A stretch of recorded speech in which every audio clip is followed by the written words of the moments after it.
What's going on, guys? So we have another episode of the Shoky Nerdcast 1on1, obviously, because you read the title.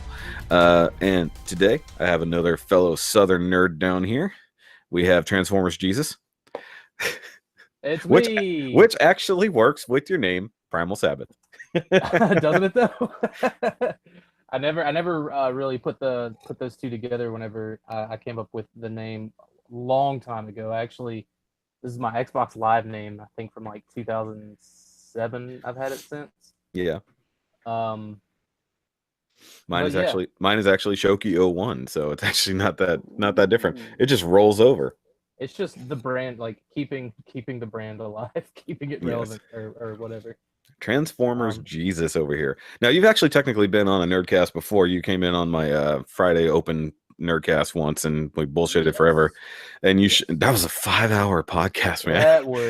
That was crazy, man. Like that was but it was That- it was cool, man. Like I can't think of the dude's name for the life of me, but the guy that had the shadow boxes with all the Marvel figures in oh it. yeah. That's still like I so don't dope, remember his man. name now. But no, he was cool. Of course, Dewdog popped in for a little bit. We had Deluxe on. That Yeah. was just literally who the hell wants to come hang out because I I had think nothing I better think to do on a Friday. did Tyler come in at some point, or Tyler was that came like in after a later while? on. Yeah. Yeah. Yeah, man, that was a long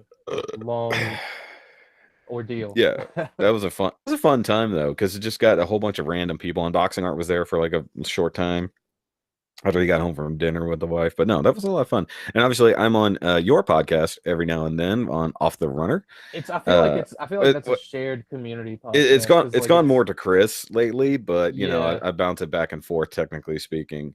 Because it's not like there's really a host there. It's just who the hell uploaded it this week. pretty much like we all I'm just just like waiting. we'll just start up and like it's just building and talking Yeah, it's literally talking that just stuff. it's a build day with a bunch of friends is all it is. Yeah. That's a lot of fun. That's of course that's how I met all you guys. Tyler brought me in because he watched my channel and then brought me in over there. It's like, hey, we build Gunpla. So it's like I don't even know Tyler like at all. He just messaged me. It was just You like, know, hey, you want to do this? And it's funny because like you were also part of the realm like at the same time too, right? I was a newbie. I like had barely gotten in Right. on the Well, realm. you like yeah. So I mean, you were still like, but it's weird like also being part of like that community Yeah, at the same time. Was yeah. So it was like you guys were small like world. my foot in the door for the realm, realistically, because I didn't Right. know anybody other than uh, the stars, so to speak. The Like of course ETR guys. Skullfight. Yeah, it's like all those guys. Um, and by no, I mean that's my inroads. Like, okay, these guys are here, and that's the only way I know what the realm even is. These Um, are my friends. it's like you guys are the only ones I really talk to on a daily basis. I've been talking to Pinkerton a little bit more lately because He I used show to he used to well be another Southern Belle like ourselves, but then well, I guess technically he is still a Southern Belle because Chris did let me know that the Mason Dixon line, that Maryland is like south of that. So yeah, he's just in it. Yeah. yeah, Yeah, but he's because still a he's Yankee. he definitely a good old Southern boy. But he because he did that Optimus Prime kit as well between him and Yeah, Frosted him and his Flakes. son, right? Yeah. Yeah, him and Frosted Flakes both worked on that, and then actually I featured it at the end of my Prime video as comparison for weathering. But I was telling him, I was like, did you get the Nemesis Prime kit? And he's like, no, I saw it at TFCon, but they wanted too much money. So I told him like I just bought it on USA Gundam store for the same price as regular Prime. So I sent him the link and he grabbed it. Oh, nice, Um, nice. and I do want him to actually make a couple custom bases for me for these two. I just haven't got time to sit down and talk with him about it. With the Crashbox stuff. Yeah. So Yeah, yeah, man. I want to have my own Crashbox custom base for my Optimus and my Nemesis. Man, he I can get got it two done. He's like, especially with like just the that new technology. machine. Yeah, the technology he's got Yeah. in that basement, dude. Oh yeah. Yeah, Yeah. that's And that's then what sucks about being in the South, man. Is like we don't have a basement to be able to do this kind of stuff on our own end. It's like we no, get a we do that shit in our garage, so like garage. floods and so humid all the time. Got to pay Dude, like indoors. okay, so it's been officially winter in the South now for a week. Yeah, man. For a week, it's officially winter, and then it's back to summer It's in a day or about two. time. You know what I mean? Like I'm ecstatic, man. This is my busiest time of the year um, as a sell yourself man whore. Yes. So I love it. but it's been rainy as hell. We basically have the same weather because you're next door in Louisiana. Our weather becomes your weather within a few hours. Oh yeah, like it's on its way. It's on That's its why way I told down. you earlier. It's like, hey, we're sending you some rain, man. Yeah. You look like you need it. But no, the other day, like, because it was rainy and crappy and like freezing for like 3 days in a row here, and I needed to paint the new kit I'm working on. I'm like, I cannot paint in this shit. One, I just can't go outside because it's raining. Two, it's fucking 40 degrees out. There ain't no Right, way. like you're not supposed to paint whenever it's like Below above 60. 20% humidity, or Yeah, yeah, or even below 60 degrees as yeah. far as like weather goes. But yeah, And man, so like it's I all waited. customs are off this time. Yeah, I waited till Thursday when we had sunlight.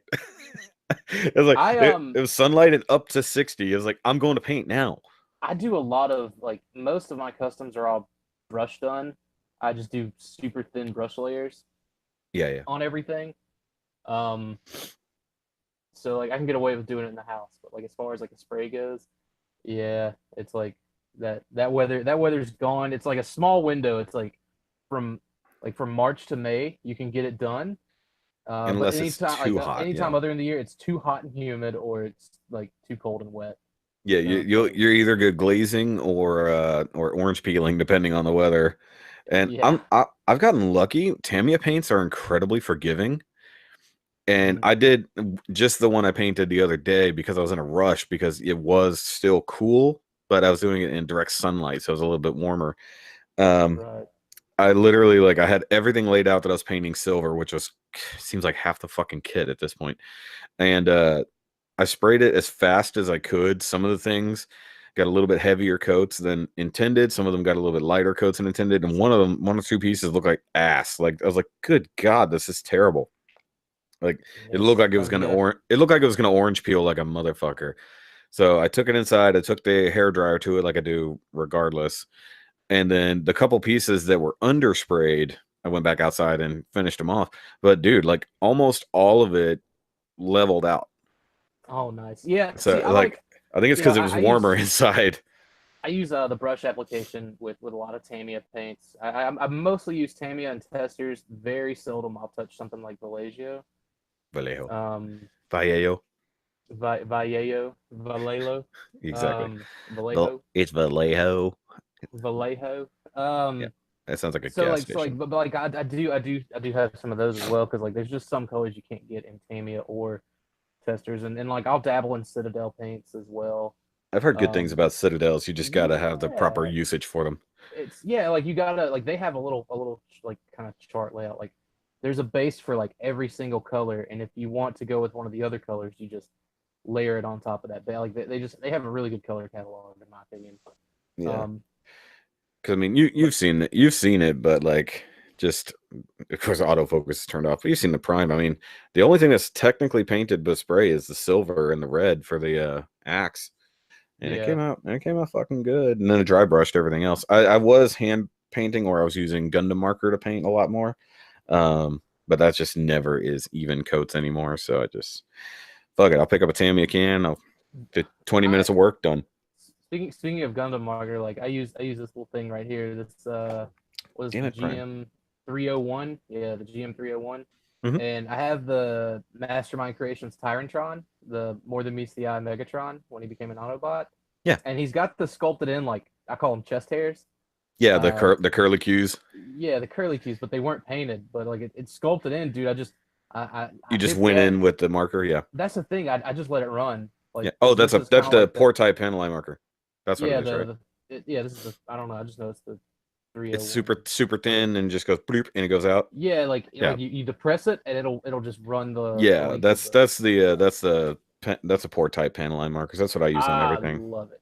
Man, I love that thing. So anyway, like I just did that and like I got the essentially like the black lines in there that really it should have come with already, but oh man, made that thing so much better. I'm trying to remember. There was a there was something I did that too as well. I don't remember which figure it was. Um, I have done some accent work and stuff like that with panel line markers on actual figures and stuff like that. Oh, it was actually the Planet X Prime. Oh yeah, Yeah, I did it to him. I panel lined him. But one thing I've learned is you can't use those on certain plastics. It will totally melt through. No kidding. Yeah, like I've got the Voltron kit here. Yeah. So I picked that up yesterday, which everybody saw that on my live stream earlier. You cannot panel line this with those. It will melt the plastic. Dude, that's crazy. I think I wonder, yeah. It's an ABS. It's an ABS thing. Really? Yeah, because yeah. Where's the? Let me see here. I don't know. Oh, it says no candy gum included. Oh wow, this is the first time I've actually looked at the box. It doesn't have anything important on the side of it. I was gonna say like something I did recently. I picked up the Takara Metals Transmetal Optimus Primal. Oh yeah. I have this is the US one. But I was looking at all the lines on them, all the like potential for panel lining, and I'm like, maybe. The good thing is with those markers, it's super easy because it is just a pour type. Now the Tamiya accent liner, which is basically the same thing but in a jar, has the same issues. It's the same sort of application, like, but it's just you dip it. You don't get to hold it like a pen. Exactly. And Bricks, he just recently got one of those, and he's like, "Oh, I love this thing." And I was like, "Dude, just get the pen that I have. Like, you don't have to move and drip this stuff and get it everywhere. Like, it's nonsense." Then Tyler talked him into it. So, I mean, it definitely works. It works really well, and it lasts forever. Right. No, that's not useful either. I'm going through the instructions. I just actually want to see what the plastics are on this, because my friend did the Super Manipula Megazord, and he tried it, and it melted the plastic, or it started to. Like you can see, he did it on the T-Rex where it has a shit ton of panel lines on the tail and the body, and the tail you can feel that the plastic feels oily now. Doesn't Bandai make that kit too? Yeah, but it doesn't mean it's made of the same stuff. Oh yeah, I mean it's just I don't know. That kind of blows me away that they would do that and have those lines there and basically punish you for panel lining it. Oh yeah, I forgot that this stuff comes pre-painted as well. I just want some evidence as to what the shit is made out of, but I'll have to look at it later. But either way, sorry, this is how the show always begins, guys. There's a whole lot of rambling at the beginning before we ever get to a point. But either way, like we'll just real quick, we'll mention go check out his channel, Primal Sabbath. Is there anything else people need to follow you on? I've got a Facebook page that I check very seldomly. I've got an Instagram that I check never, and I've got a Twitter that I check between seldomly and never. So. But we do need to check out the Stasis Lock podcast. Stasis Lock. It's funny. I'm more active on the Stasis Lock Facebook page. I do most of the posting over there. All of the like the little, I guess, previews or whatever for like that week's episode. The little edited or altered or photoshopped or whatever funny picture we put up for the episode of the week. Like the one where it's the Beast Wars cast with everybody's face on it. Yeah. Like I did that. But yeah, stuff like that. Like this week I did. I photoshopped it was actually the Masterpiece Dinobot, the smirking face on top of Negan holding the bat. I know, I saw that. That was funny. Yeah. Which actually totally works because you could see him wearing a red scarf and everything. Oh yeah, leather jacket, whole 9 yards. That would definitely be Dinobot, but you could just hear it. It's like at that point, it's like just do a voiceover from some of Dinobot's lines on top of Negan's threatening stuff. Maybe that'd be fun. It could possibly work, yeah. So. Oh, that would be cool because he barely moves his mouth most of the time when he's talking. I would like to actually put Jeffrey Dean Morgan's voice into some over Dinobot some parts of Beast Wars, yeah, and over Dinobot's voice. I'm trying to think, would he be a better Dinobot or would he be like a good Rampage? Honestly, I think Jeffrey Dean Morgan would be a better Megatron because like he plays the same role. He's always Negan in every single role he's ever had. So I don't know about that. I think he would fit the role of Megatron very well. I'm fairly certain he wasn't Negan when he was on Grey's Anatomy. Oh, definitely Negan. When he's dying of cancer in a hospital bed, he's definitely Negan. Yeah, he's just he's just weak Negan. I would say that he was definitely Negan-esque as John Winchester, but he was more violent in a specific direction, not just in a I want your shit direction. Not just give me half your shit. Exactly. But yeah, Jeffrey Dean Morgan was the quintessential person to play that. I remember the interview when he said when they called him about it, he's like, "Is it Negan?" Yeah, Oh, dude, fuck that's yes. dope. I did not Yeah, even see that. yeah. But No, he's like because they called him and his I guess his published or his publicist or his manager called him and said, "Hey, the guys from The Walking Dead want to use you. They want you to come in as a character." And he's like, "Is it Negan?" It's like just instantly he knew what they wanted. He's like, oh done, man, that's great. fucking It's done. like he was waiting for. He was working up towards it. Like Yeah, that's what's funny, man. Someone posted the other day, like about like fictional characters that you just hate. yeah, And like that's how good these actors and actresses are. It was he was talking about like Gemma Teller from Sons of Anarchy, yeah. and he was asking other people like, "What do you think?" And I'm like, Oh, that's right. Clay Morrow, Yeah, Lincoln yeah, Potter, and yep. someone posted like the governor, and I was like, yes, the dude that played the governor, fuck that guy. Yeah. Um, When he's in other things now, I'm like, fuck him. I don't know, dude, you're just like, mm-mm, I don't No, like you at all. no, I And forgot then who. then like someone said Negan, and I was like, hold up, Hold like on. I feel like we should back that up. I wouldn't put Negan and the governor on the same like playing field. Like I look up to Negan. Like that's a role model for me. The governor was an ass. Well, yeah. I mean, there's no good way to, because they are bad guys you love to hate, or characters you love to hate. Except for the governor. The governor, you just hated that guy. Yeah, there was no redeeming factor to him. Negan has minor redeeming character traits. Right. I He's see just what a you're saying. violent dickhead. Yeah. But wasn't he? It was like, did they ever actually say what his past was, like what he was before he the has fall? he has he has talked about it, or he's mostly talked about like his life, Okay, in the because I haven't show. seen everything, but I just because there was a joke where I think somebody just tried to analyze his behavior and everything, and they're like, "We think he sold used cars by the way he acts." He was a used car dealer back in the day, but back Yeah, before the fall. I don't know all the details, especially like even when it comes to the comic book universe of Walking Dead. Yeah, But I know like I know the backstory like with his wife, like she was dying, and he named the bat after her and blah blah blah. So Lucille or yeah. well, I think I figured they would go the route of um, Ledger's Joker, where he just keeps giving different backstories, and you never know which one is true, but you kind of believe it every time he says it. That would have been cool. I think that would have been a Do an you want to know? ideal. Do you want to know how I got this bat? You want to you want to know who Lucille is? She's my Yeah, sister. She's my mother. She's my wife. She's my friend. Something. It's a different story every time. yeah, that would actually have been really good. But and well, I guess technically the Walking Dead comic existed prior to the Dark Knight happening, but in series it would have worked. Oh yeah, absolutely. Let's But retcon I this. think like Get on I get on this Walking Dead producers. I They know watch my like show clearly.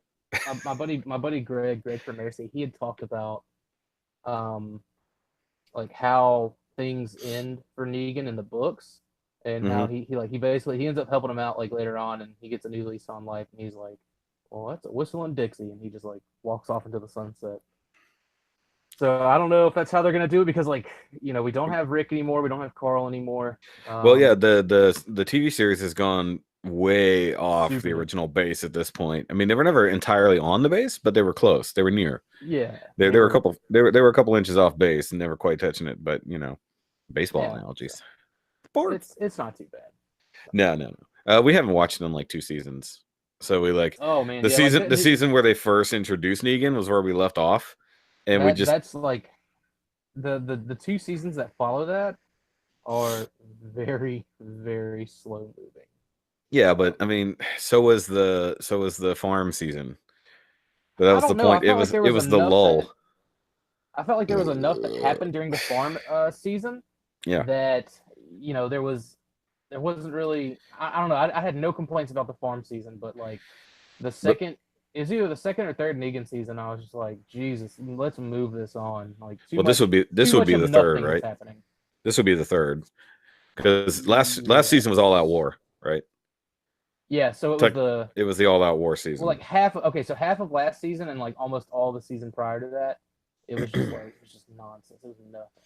Yeah, because they had only just gotten to is it Sanctuary? What is the other city called? With the king with the tiger? Oh, What is it? new. Oh yeah. New The Horizon, Kingdom, the yeah, Kingdom. One of those things. No, what yeah. they had literally just gotten there with Carol was where we left off. Okay, yeah, So we Carol's really way, didn't way get very back. far. So they just sort of introduced those guys, and you get a minor introduction, but Rick hadn't even gotten there as far as I can recall. Um, they had just really truly been introduced to Negan, but no real everything after that. But I mean, it is what it is. We just got to a point that we were missing it live when it came on, and then Yeah, trying to catch up on AMC.com sucked, and they had pulled it at the time, I think, or for some reason I we weren't watching it on Netflix. I think it was obviously it was new season. We couldn't watch it on this Netflix. this whole current season, I think I skipped like the first 5 weeks, 4 or 5 weeks, something like that, and I binge watched them all last week to get caught up because like I saw too many people were talking about it openly, and I was like, oh shit, let me go ahead and watch it. Yeah, So that's what I do that for Game of Thrones and bigger shows like that. Like I don't want yeah, to hear somebody talking about this without knowing what the fuck is going on. So exactly. once a year I pay for HBO. Yeah, that's what I do too, man. Like I heard like they they weren't gonna bring back Game of Thrones. Was it this year that they didn't? Because they 2019 were is when it comes back. yeah. So this year we didn't have any new seasons. Nothing at all. So like I was like, sweet, that's just one more year of like not having to pay for HBO. And Yeah, like that's the way I whenever looked I at do it. pay for it, like I'll catch up on Westworld and like a few of the other shows that I was watching. See, that's one thing we didn't do. We didn't catch up on other shows. We just watched Game of Thrones. Yeah. But right now I've got Amazon Prime Video just so I could get the wife caught up on Doctor Who. Oh, okay. See, I never got into Doctor Who. It was never in It's my not wheelhouse. it's not for everybody, but she had never really watched it. But we started the new season, and Right. so in between episodes, I get her caught up on the old stuff. Well, like the reason I So think the reason I never watched it or started watching is because of like the the fact that like okay this show is like 100 years old, and I was like there's no way I'm starting from the beginning on this. It's well, ridiculous. you literally can't start from the original because there's almost none of it left. After the BBC warehouse fire, they lost like 99% of the original episodes. Point in case I'm not then I can't I just can't do it because like Well, I you can't could jump start into over from something 2005. That's only 13 seasons. I can't jump into something midway through or at this point 70% Well, through. Who knows? It could okay, go on for another it's 100 years. it's only 54 years old. It's not Yeah, set. It's not that's 100 100. years. That's Well, the 100 thing, years. well, the thing about it is, every time they get a new doctor, it starts over. Technically, they don't really retcon anything. They The just move on only with a new story without having to know.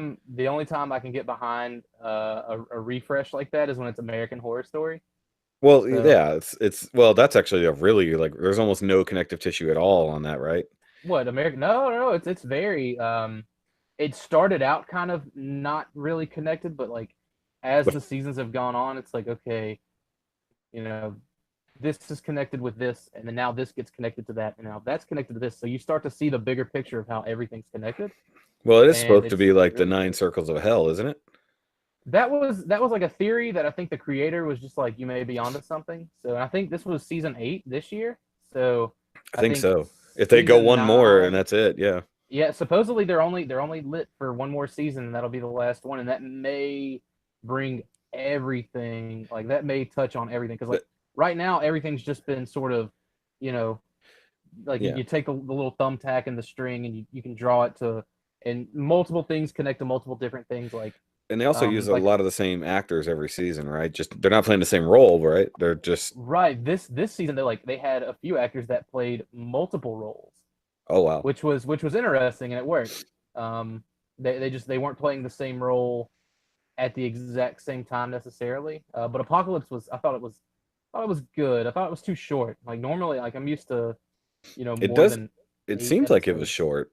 It was very Um, short this year. I mean, I'm not watching it obviously, but like the reviewers that I know that watch it, I was yeah, surprised when they they're said talking like it so this was the short. finale. I was like, oh really? I said, is it the mid-season finale? Or and there it was like I was reading. I was like, no, that's the actual season finale. I was like, holy shit.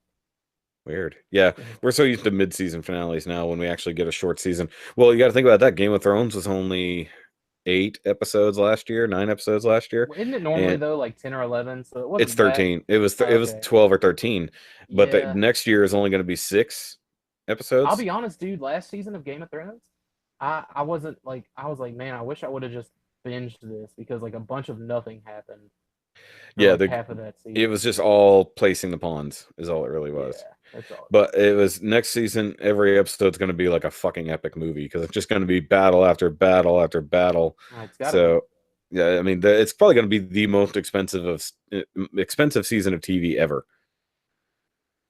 They're almost every single year they film, they're the most expensive TV show because they use thousands of extras, some of the best CG on the planet. They shoot in remote locations, you know. So they're in Ireland for part of it. They're in like Iceland for part of it. They're like all over the fucking place.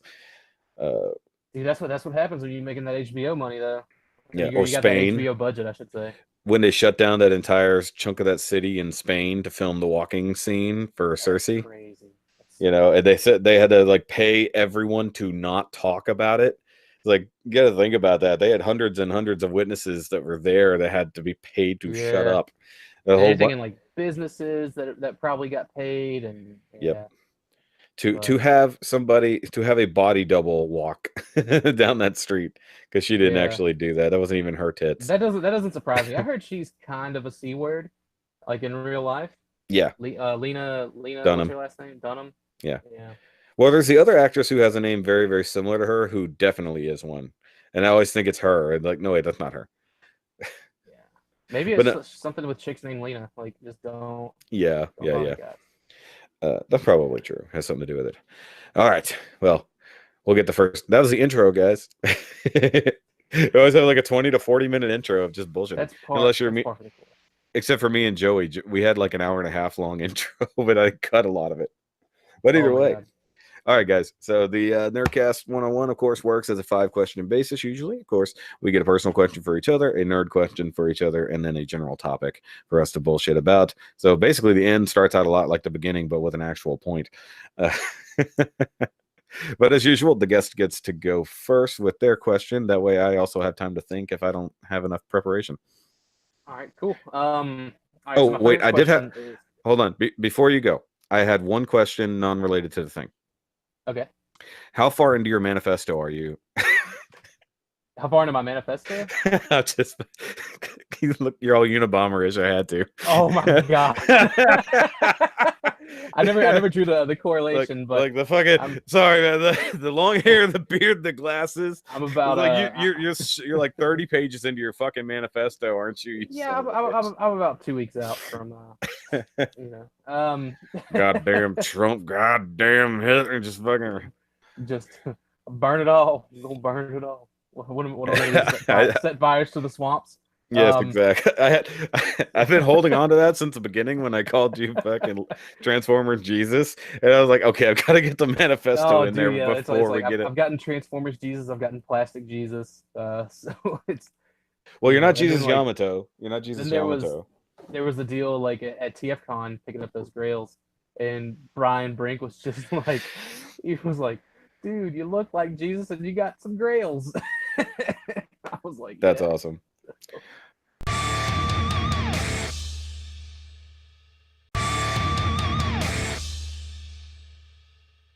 My first question, man, it's a personal question.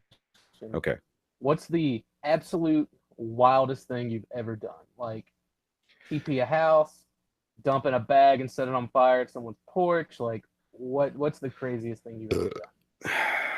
Well, it probably wouldn't surprise you to know that I haven't done a whole lot of crazy in my life. I was a very good boy growing up.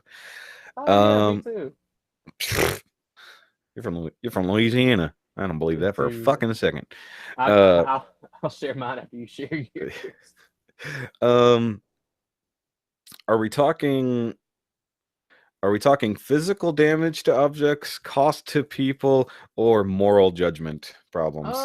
Let's just say like you got a combo of the three, or like there was nearly a combo of the three, but I was too smart to do that. I'm not going to go there because, but I mean, I've admitted to a lot of things. Okay, so I got to think because there's definitely dumb kid shit. You know, in your late teens, early 20s. Yeah. I will tell. Okay, maybe not the wildest thing, but definitely one of the dumbest things I've ever fucking done. are done. See, it's so dumb. I have to say dumb twice. It's so dumb. Okay, so when I delivered pizza for a living, when I first got into it, we worked for a very well-known, widespread pizza company, and we'd hang out after shift. We'd all be chilling out back, doing whatever the fuck we want, eating pizza, drinking whatever, just fucking chilling in the back of the parking lot until maybe a security guard came by and said, "Hey, y'all need to fucking leave."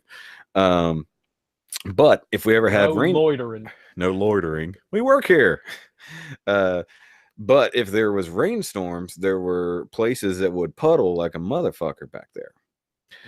And one thing we would do is we would car ski.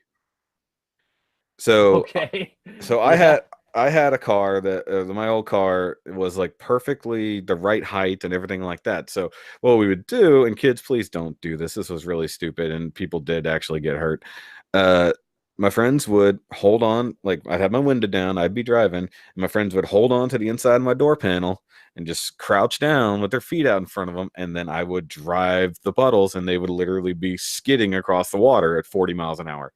That's so fun. That sounds like it's so much fun. Like kids don't do it, but it's like no. And one friend did decide to see if he could keep going if he let go of the car, which he did for all of 2 feet and then face planted. That sounds right. And there was one dude who was too big, like he was too big of a dude to really manage it, and he just let go. He just let go. He just fucking let go. I thought I ran him over. I was like, holy fuck, dude, don't do that. Because my car was lowered, so you had to really crouch. Yeah, and there was like a really deep part, so we had to be okay with getting soaking wet. So I only drove. I never did it because 1, I wasn't going to let anybody drive my car, and 2, I was not going to be as stupid as the rest of my friends. I was just going to be the cause of their stupidity. Right. But I was just going to be the guy that probably ran him over and killed him. So. Exactly. Yeah. Actually, a whole lot of this same stupidity came out of that 1 year I worked there. We would also, because Jones Soda became a thing in the area, they were selling them like 2 for $1 or some shit at the gas station in a parking lot. Oh, wow. So we would be buying them all the time while we were on shift, and we'd hold on to the empty bottles because there's just nice little glass bottles. And afterwards, we would all pile into my buddy's truck, and we'd drive around hurling the bottles at signs at like midnight. Yeah. At midnight, and I mean, this is a densely packed, high-end area, not fucking out in the country. So that's what makes it the best. But we had village signs, the big motherfucking village signs, like you've entered this village, and we would be throwing. There was literally one time the bottle wouldn't break. There was enough rebound in the fucking sign; it was absorbing the impact.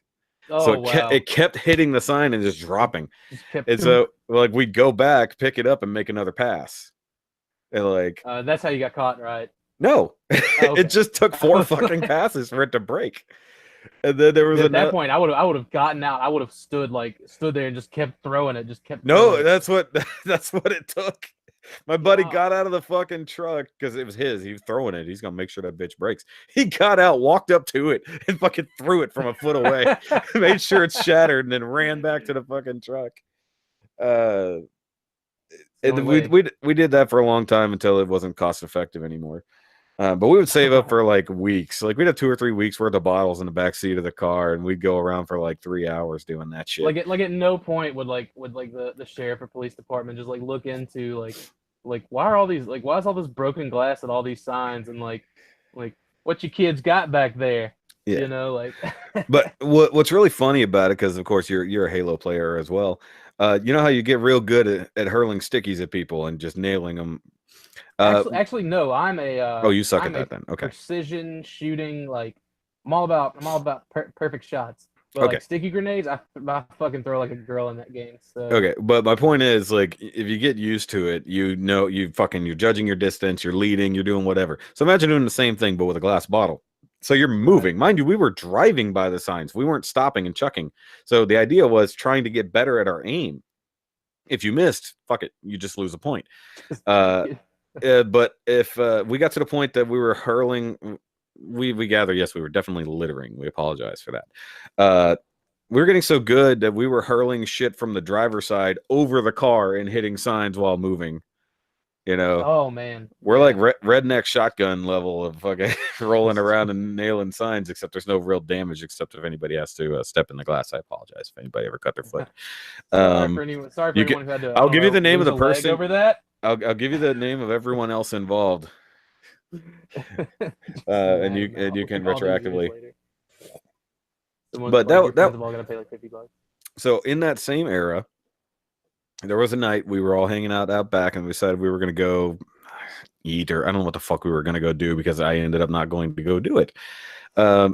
And we all piled into somebody else's truck. Like it was like full on country style. Everybody in the truck. So the cab is full, and then you got 7 people in the back. I don't even know where the fuck we were going anymore. But I jumped on, and then I was trying to jump off up on the tailgate, and he started going before I got set. So I'm holding the scariest fucking thing, isn't it?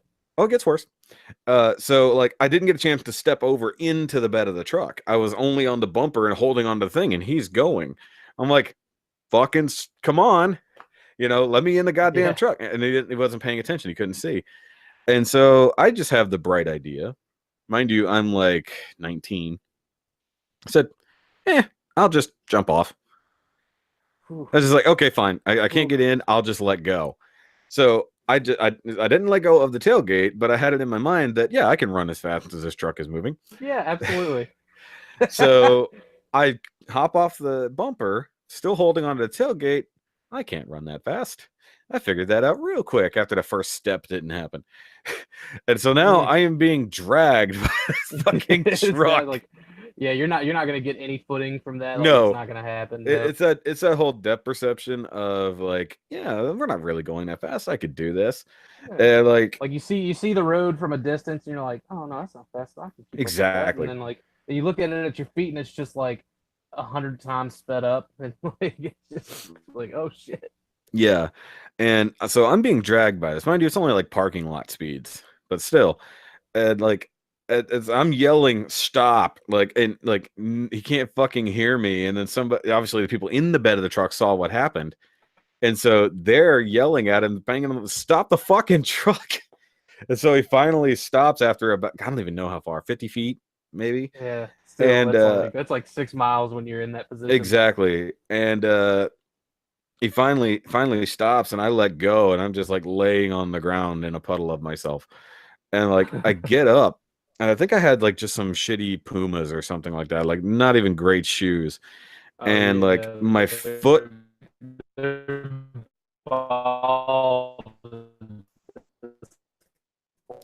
losing you. I'm gonna let you catch up because you're completely faded out now. Really? Because I can hear you fine. Okay. Now you're back. Yeah, I lost you there for a second, but now you're back. All right, so I left off at your foot. Yeah. Okay, so you looked at your foot, your shitty feet, your toes, your shoes, or whatever. Well, it was worse than that because my foot was killing me, and my legs hurt, my feet hurt, and I just said, fuck it, I'm gonna go home now. So I'm limping back to my car. My other 2 friends had hopped out of the truck to come with me to see if I was okay, and it had drug the side of my foot across the pavement and wore through the shoe, wore through the sock, and I actually had road rash down the side of my foot. But I didn't know that. Meat. And until I took the shoe off, I was like, okay, that really fucking hurts. I figured maybe it was just friction burn, like you could just feel it through the shoe. And then I looked and I'm like, oh hey, that might be blood. So I take the fucking shoe off. Did you go back and pick up the flesh to deep fry and make some cracklings? No, there wasn't enough of that. But I mean, one shoe was just worn the fuck out, and then the other one had the hole going through it into my foot. So that fucking hurt. So then I get to go home. I have to drive home 30 minutes, and then hit a bathtub to fucking try to clean the dirt and God knows what else out of my feet. And God, dude, the second that hot water hit my fucking foot, oh my God, I about came out of that thing, and it was late. It's like fucking midnight. By the time I get home. Oh, God. And I don't tell my mom what happened until later. She's like, what did you do? And that's why I had to bandage. Now I need a new shoes, and I had to bandage the fuck out of my foot. Oh yeah. Like, why are there bloody bandages in your bed? Exactly. Well. Dude, I did not sleep worth a shit that night. That hurt so fucking bad. I couldn't sleep on my side because a foot was killing me. That's intense. But that's about one of the dumbest things I've ever done. Mine is not near as extravagant, but I feel like it's brave. Like I feel like what I did was a little more brave. Not to say like you didn't just like go through a war zone yourself, but I've I fallen through a was. roof or fell through a ceiling before. That's a whole separate thing. No, yeah. I feel like that's completely accidental, but Yeah, that wasn't on I purpose. was I dude I was like nine between like 9 and 11. I was like still preteen, and my mom was dating this guy, and I didn't like him. Which is funny because like as I got older, I liked him. You know what I mean? But like at the time, I was that shithead kid, and so my grandma didn't like him either. And I was like, hey, Mama, can you cover for me? She was like, what are you about to go do? I was like, just cover for me. So I went outside and like everyone in the house is still awake. Like it was nighttime, but everyone was like still awake. And I bowed up and I just took a dump like on his tire and like by where he would get in, like the driver's side door. And like anyone could have come out there at any point in time. Like that's like I felt like I was just the absolute bravest at this point. And then like I pulled up, I wiped, and I left like some muddy toilet paper on the Oh door god. handle. Yeah, and so I'm like, nothing happens, nothing comes of it. But like, I wake up the next morning and I hear my mom, I hear him out there going, "Son of a bitch!" Like, he was so mad, and my mom's like, "I don't think that was one of our dogs." I heard that shit from my bedroom window, and I was fucking crying, dude. But oh man, if they would have caught me, like, that would have been it. I probably would have just, Louisiana punishment, shot or stabbed. So that We was have the wildest thing I've ever done. we have a town right over here called Cut and Shoot. Couldn't you? Yeah. Yeah, that you No literally go surprise. live there. No Um, surprise. I mean, there's been other dumb shit, but like worst thing would definitely be having a relationship with a married woman would definitely be the worst thing I consider that I've done. I mean, like I Well, try not to be a home wrecker just because like that's how you end up dying. yeah. But Well, yeah, but like at least in my case, it was like, okay, this is actually the right thing to do because she doesn't want to be there. And then of course she changes her fucking mind by the end. It's like, oh, I'm glad I fixed your marriage. yeah. Either I'm way, glad I could come tune you up, get you yeah, back into the exactly. marriage booth. But Basically what happened. But no, it's just yeah, that I think that would be the worst thing I've done that wasn't like dumb physical damage to things. the scariest thing that I've done was I was well into my teen years. I think I was 15 or 16 at the time, and a buddy of mine was dating this chick. Actually, it was two friends of mine. Both of their girlfriends were, like one of them's girlfriend was staying at the other one's girlfriend's house, and like we were there, and like I was with them, and there was this other chick, and you know how math works, and so um, we went to like we'd been there earlier because it was like her birthday or something like that, and then she lived with her grandma, and her grandma was like, "Okay, you three got to go," and so we were like, "Sure." So we left and we walked around like the neighborhood for a couple hours, and I think I was the only one with a working phone. So one of them texted me like, "You guys are clear, come back," and so we came back, and then I guess we through making guy noises, because like none of us were light on our feet. Like we came in and then all of a sudden her grandma gets back up for whatever reason. So they like all three of us, we have to pile like there's a little bitty space between the Yeah. bed and the wall. And so we're there and then like they're throwing stuffed animals and blankets and shit on top of us. But it's not enough because we're all dressed in black and we've all got long hair. I've done And that. like I remember I remember like I remember just like having like my eye was just like peeking up, like I could just see barely over the deal, and I see this old woman in her little nightgown, and she comes and she looks at me, and I see her face just like wrinkle up real bad, and I was like, guys, we gotta get the fuck out of here. And you're like stuck. You're like, Yeah, damn and it, we like gotta get out of here. and like one of my friends that was like, no, dude, we'll be fine. I was like, no, you don't understand. We gotta get out of here. This old woman has guns. I spotted them whenever I came in. We gotta go. And so like she was just like all of a sudden you could hear one of her. She was going, "Grandma, Grandma, where you going? Grandma, Grandma." I was like, I looked at the other two chicks. I was like, "You two, find me the fucking door out of here, like right now." So do we open the door and like I'm a big boy, but when it comes time to go, I go. So we ran, dude. We hauled ass out of there, and there was like this little pond that was, probably I don't know, probably half a mile. But we sprinted a half mile from her house to like, and like there's like this little drop off hill, and there's also like a public bathroom there. Like we were all hiding there, like smoking cigarettes because we were nervous, but it was cold out, so like you could see all the smoke and all of our breath, and like we were trying to keep it down, and like I wasn't gonna call my mom because my mom was gonna whoop my ass. And there's no way like we could have called the other dude's mom because I think she was like off gambling at one of the boats. So we got lucky and called the other guy's mom, and she was like, "Yeah, I'll be there shortly." And she lives so far out, like that we would have had an alibi, and she would have been like, "Yeah, the boys were just here all night." So, oh, dude, that was so scary, especially like, hearing the sirens and like whenever we bolted out of the door, the alarm went off. I was like, "Holy shit, man!" I thought, I thought that was gonna be it. I thought I was juvenile, and like I've never been to like juvenile hall or jail. I'm not built for that. Um, No. so like I thought like at least two of my fears were gonna come to life that night. So In a similar vein, not quite the same. It was one of my high school girlfriends because I only had the two. Uh, we got together. We worked together, and that's how our relationship started. But when we started dating, her mom took an instant dislike to me, like for no reason. Like I'm polite, I'm it's the respectful, South. That's everything. how it is. No, she actually legit had fucking mental problems. She was fucking schizophrenic and all kinds of other Also, fucking problems. also the Uh, South. That's how it is. but it, we carried on our relationship in secret, so to speak. So like whenever I worked a late shift, I would come visit her. Like she would sneak out of the house and then she'd hop in my car and we'd go drive around for a bit. And we'd sneak phone calls here and there. She'd use the backup phone line or whatever, and she'd call me.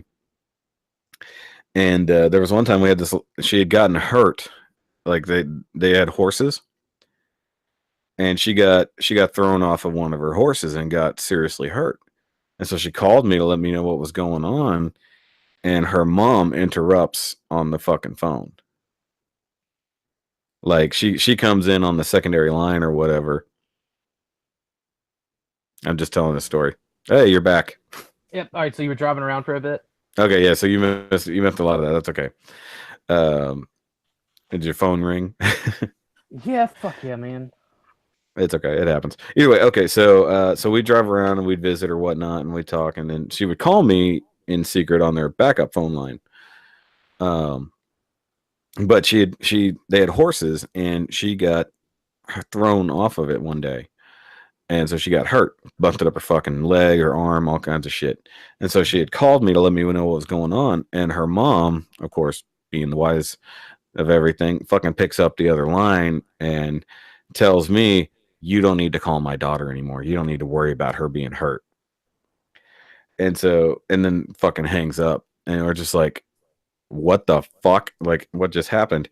And so being the headstrong kid that I am, I fucking jump in my car and I haul ass over there. And Right. like part of me is like, okay, wait, what am I actually gonna do? This bitch is legit crazy, and I know there's guns in the house. Like, Oh. so I fucking pull up in their driveway and I just sit there.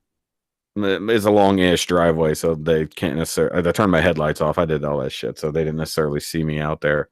And I'm just like, if I go in there right now, what the fuck's gonna happen? Because she could shoot me on her fucking property, call me a fucking trespasser, and she don't know who the fuck I am, and just get away with killing me. And she's fucking mental anyway, so they'd probably believe her. Right. Like, and that's all of her problem solved. Yeah, so it was actually it was like a few more days. She finally she was home alone and finally called me, and we had to call our relationship quits for a little bit until her mom came down off of whatever the fuck her problem was at that point. And then we actually had a real relationship for a few months before it went south again for no actual reason. Um, But that was scary as hell. One, I didn't know what the hell happened to my girlfriend, if she was going to be okay or anything like that. Two, it just been found out about our secret relationship. And three, it was real danger that I might do something stupid enough to get me shot. Yeah, dude, it's funny like what that little gold mine that women have, the dumb shit that it makes us do. Like yeah, I could take a bullet. Well, I think I could survive that. the other aspect to it was they had already had a history of abuse. So her mom had actually broken her leg at an earlier point in life when she was younger, and she literally threw her into a wall as hard as she could, and actually broke her leg. Good Lord. So you can imagine that somebody who's already in a weak state because they've been injured by a fucking horse, and then insane mom finds out that she's having this secret relationship with somebody, and now she's at a weekend state. She can do whatever the fuck she wanted. So in my head, I'm like, is she going to kill her? Literally. Right. Yeah. So I mean, like, that is definitely one of, like, I had less fears when I was sleeping with a married woman, than that moment. Yeah. So it's just like, I mean, that it was a worthwhile moment, but obviously I didn't act through it. I did the smart thing, and I told my parents what happened, and of course they told me not to get involved for safety reasons. Because I told them what had happened. They knew what was going on for the most part, but so that was a long time ago. I was like 17. Yeah, man.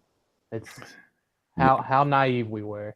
Well, I mean, like, for me, it was only like 9 years ago, but 8 or 9 years ago. But yeah, I've never shot on somebody's car for fun. Like that was he was an adult. That was an adult figure. Yeah. Well, I did help a friend plot some potentially non-lethal revenge on his stepdad.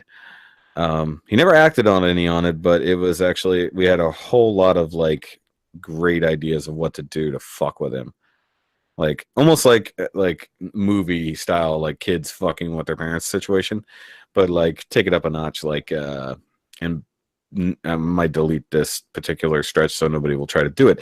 And on older vehicles, of course, that the air intake for the AC unit's on the outside. Right. Pack that fucker full of flour and itching powder, and you have the fan set to max for whenever he goes to start the car. Oh no. So it just sucks it all and blows it in their face. So that was one thing. There was a very long list of things. Although I have used my automotive knowledge to contemplate making somebody unalive. And like I can make it look like an accident or a failure of something. It's like, just because I don't act on it doesn't mean I haven't thought it out. Note to self: hanging out with Shoky, drive rental car. Because also, like, in more recent light, I've been getting in trouble for parking my car in the parking lot at work. It sounds asinine until you realize how stupid it actually is. That, I was like, well, okay. Yeah, no, right now, because it's Christmas season, everything is heavier. There's way more trailers and shit like that, and there's a lot more traffic through the parking lot. So they have us all parking in the alternate, quote unquote, parking lot that we've been leasing for years, instead of just building a bigger parking lot in the land that we own. The alt parking lot? Jeez. Yeah, basically. So the other day, I just said, fuck it. Other people have been parking over here who aren't here all day. I'm not here all day. I'm just going to park where they park. Right. It just so happened the fucking supervisor was walking through the parking lot as soon as I pulled in. Now, if I had parked and just gone about my business, not a fucking thing he would have been able to do at the meantime. Oh, but you got like, you were deer in headlights. I got deer in the headlights, and I just said, fuck it. I started arguing with him, and I just walked away, basically ignoring him. And then he went and yelled at the union rep to go tell me to move my shit. But like they have legit threatened to tow anyone's vehicle that's in the parking lot. Jesus. If they tow my car, they're not going to find the bolts for their vehicles. Yeah. Their car or their truck is going to be sitting there in pieces, and they won't find the fucking bolts to put it back together. It's like, one thing you don't do is fuck with somebody who knows how to take your car apart. Right. and has the tool. Now, mind you, I should get the tools out of my car before trying to execute this, because then I have to go get my tools from the impound lot and then go back for revenge. I was gonna say this dude I know locally. He's more of an acquaintance than a friend, but like someone apparently at some point loosened the lug nuts on one of his tires, like just one. Yeah. And like he was driving, he took a turn and it just popped off. Well, I was like, holy smokes, man. That's odd. That shouldn't happen by just one. That makes more sense if there was only one left, not the only loosened one. He loosened all the lug nuts on one wheel. Oh, okay, that makes more sense. Yeah. Okay. Not they only loosened one lug nut. I was like, wow, that's a shitty car. Yeah, it's like they only did the one, and I guess like someone was like coming out to or whatever, and they didn't have time to do the rest. But I was like, oh my god, that's. Now I had my father do that to me by accident. So my car was in the shop getting painted, and so I was driving his truck to work. You know, he didn't need it. He wasn't going to be going anywhere all day. They had my mom's vehicle as well, and I noticed that the ride to work is a bit shakier than usual. Like, what the fuck? Like, why is it vibrating? So I've been driving this truck for like 3 days. What the hell's going on? And I take a right turn, and then all of a sudden I just hear, boom, and I'm like, what the fuck? And like I hear scraping. I can't go. Hitting the gas doesn't do anything. So I stop.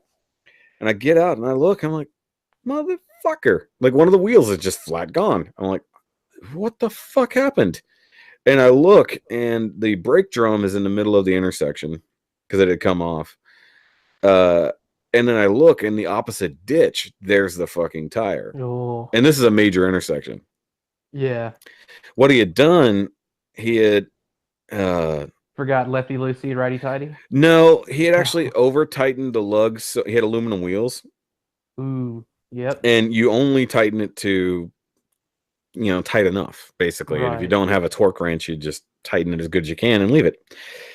Because it never felt fully tight to him. He just kept tightening them. And with aluminum wheels, the lugs will literally go straight through the fucking wheel. And that's what happened. The lug nuts were still there. The wheel was gone. Ooh. He had dug the lug nuts straight through the wheel, and I drove to work like that. God, that's a nightmare. Yeah. At least it was a rear wheel, so all I did was just lose power. I couldn't go anywhere, and luckily I was on a turn, so I basically put me on the shoulder. Right. But if it had been a front wheel, that would have been like dead. So that was his fault, and then he had to go buy himself a whole new replacement set of wheels, and I lost a day of work, and I yelled at him about it. He had to pay for the tow truck. He had to do all this, that, and that. So it cost him like $1,000 to over tighten his lug nuts. Yeah, it's always the little stuff, man. It's always the little stuff. Well, if you don't know, don't do it. True too. Yeah. Because I think I had worked on his brakes or something, and he had looked at it, and so he took the wheel off to see what I had done, and put the wheel back on, and that's what he did. Because it was only the one. It was only the one wheel he did it to. Huh. So yeah, that wasn't very smart. My dad's like that.